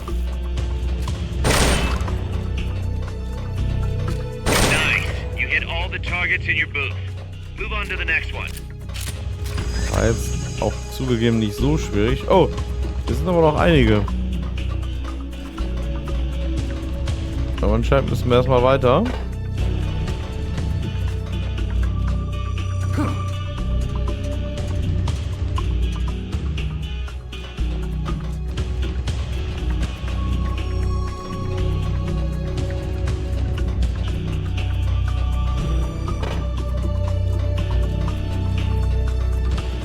Jetzt?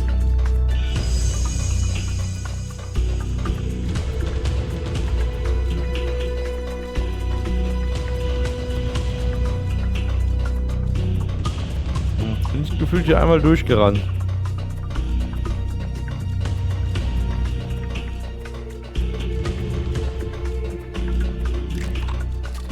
Ah ja. Man sollte einmal im Kreis rennen, muss man verstehen.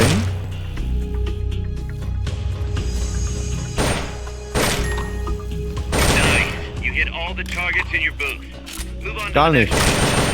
Gar nicht wahr. Fake News.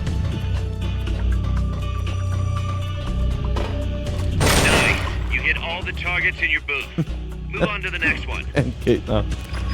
Das ist sehr komisch gemacht. Das Zielen ist hier nicht so wichtig, sondern das Rausfinden, wo überhaupt Ziele hochkommen. Na.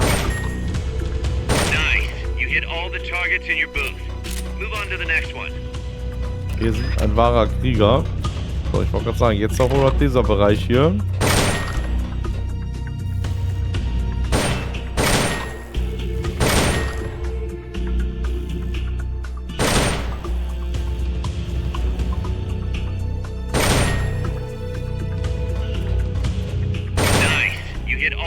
targets in your booth. Move on to the next one.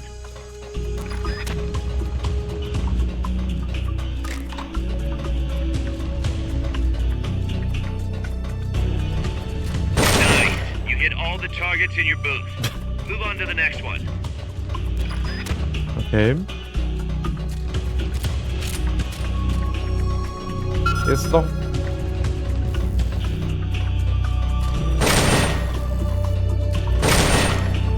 Wie kompliziert kann man denn so eine Anlage machen?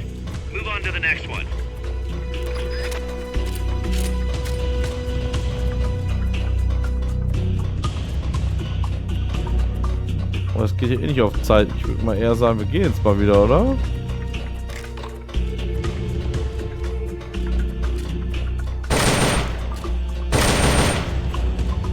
Also haben wir doch angefangen.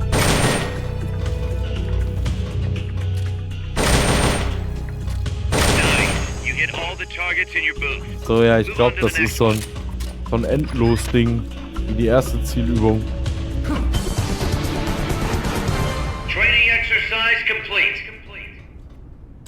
Ja, das war jetzt so richtig schwer.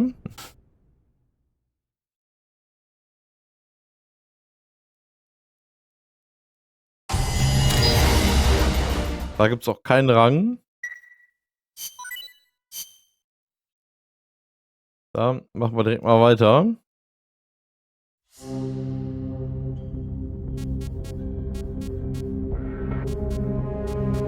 Ah, hier. Ach, jetzt aber wieder auf Zeit. So, aber jetzt nehmen wir mal die neue Waffe mit. Ich meine natürlich das Maschinengewehr. Und da das eben nicht zählt, das war eine Pseudomission, machen wir jetzt keine Briefing-Dateien, sondern direkt weiter. So, 24 Ziele. Wie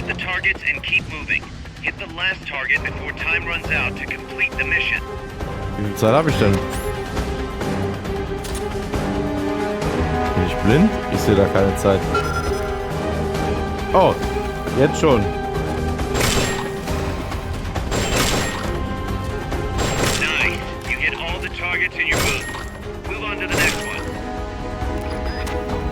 In 5 Minuten, ne?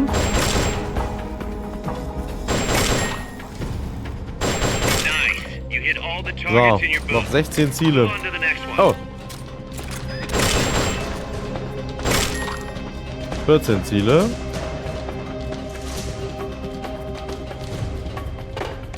13. Das war also eben die Probe.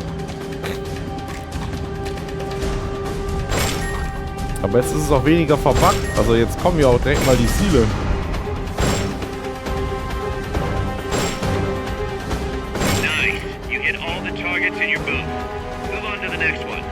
Noch 7.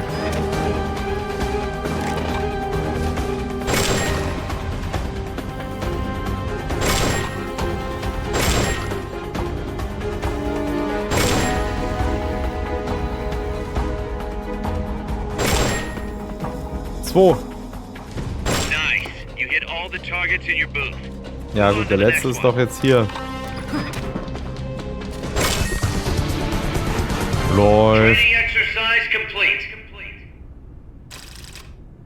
Das lief ganz gut.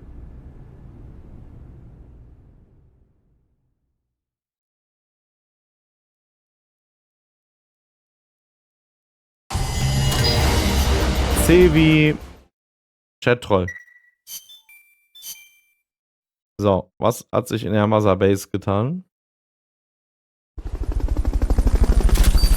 Wie geht's eigentlich Amanda? Ah, Eau de Cologne haben wir auch erfolgreich entwickelt. Das sieht doch gut aus. C wie Immerhin haben wir ganze 5 Leute im medizinischen Team. 4 Leute hier. Amanda ist noch im Krankenhaus. Der geht's auch nicht so gut.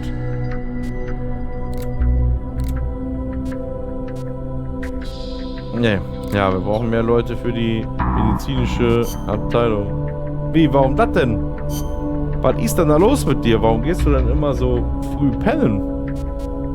Das hatte mich letztens schon irritiert, wo du meinst, 22 Uhr ist Schlafenszeit. Also, ich weiß natürlich, dass bei dir fast alles sarkastisch gemeint ist, aber bei mir fängt dann immer abends an, weißt du? Ich bin immer tagsüber müde und bin immer froh, wenn es lange in die Nacht reingeht. Und das trotz immer frühen Aufstehens und lange Zeit 2,5 Jobs, jetzt 1,5. So, weiter geht's. Alles klar, bis morgen vielleicht. Das klingt doch gut. Morgen Abend hiermit wieder einen langen Stream. Das kommt von der Wunsch an. Richtig, wie Alex sagt. Und moin Neumann dir. Willkommen zurück. Ah, alle Nebenmissionen fertig. Sehr gut. Zerstören Sie die Barrikade. Snake, I've got just the explosive to bust through that barricade. C4. Das hast du We jetzt finished gesagt. developing C4 charges. Take some with you.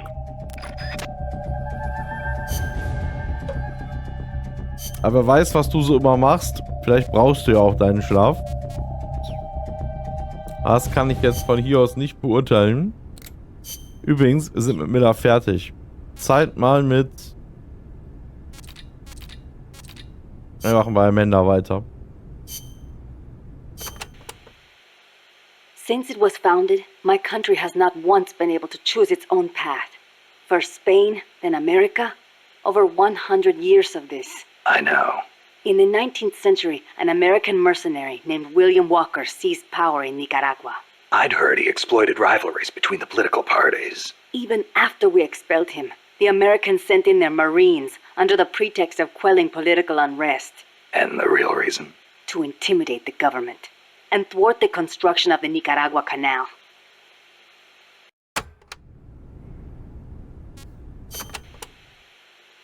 I thought the U.S. already has the rights to build a canal in Nicaragua.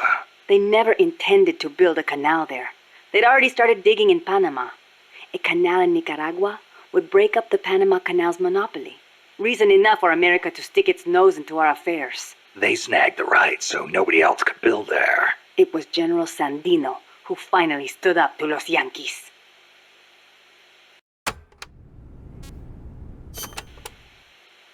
General Sandino waged a guerrilla war against the Marines, at last driving them out. He was a true hero, and to us Sandinistas, like a father. But when they pulled out, the Americans left us something to remember them by. The National Guard. Yes, La Guardia. In name, a peacekeeping force, but in reality, Commander Somoza's personal army, answering to no one else. Unable to stay silent, General Sandino went to protest and was assassinated by Somoza as he made his way home. It was then that Somoza and los Sapos began to eat our country alive from the inside. Alles klar. Jetzt für die Übernahme Activision durch Microsoft. Ja. Was soll ich davon halten? Keine Ahnung. Nenn mir mal kurz ein... Na gut. Microsoft schlug viel, ne? Tja. Ich befürchte, da habe ich jetzt keine feste Meinung zu, außer dass das wahrscheinlich nicht gut ist. Aber ich, keine Ahnung, Activision, nenn mir doch mal die Best-of von Activision. It has been 40 years since the Somoza family became the rulers of Nicaragua. With La Guardia at their command, no one can challenge them. You came here on the run from the National Guard, right? See, they took everything. Our land, our homes, our jobs. Now belong to Somoza. See, the law too. He's even got the judges in his pocket. You defy him, you face death. Everyone bows and scrapes before La Guardia. Da bin ich der richtige Even then you Ansprechpartner, might get a Chatroll. beating if they are in a bad mood. And you're trying to change things. That's not all. These Somozas have used their power to line their pockets. They confiscate people's land and hand it to members of the Somoza family. By now, close to half the farmland in Nicaragua is theirs. We were powerless until... You remember the earthquake 2 years ago? Yeah, I heard the capital was hit pretty hard. We lost Managua, our capital city. People sent aid from all around the world. Tears of sorrow turned to tears of joy. Yet almost all of it was embezzled by the Somosas. They sold out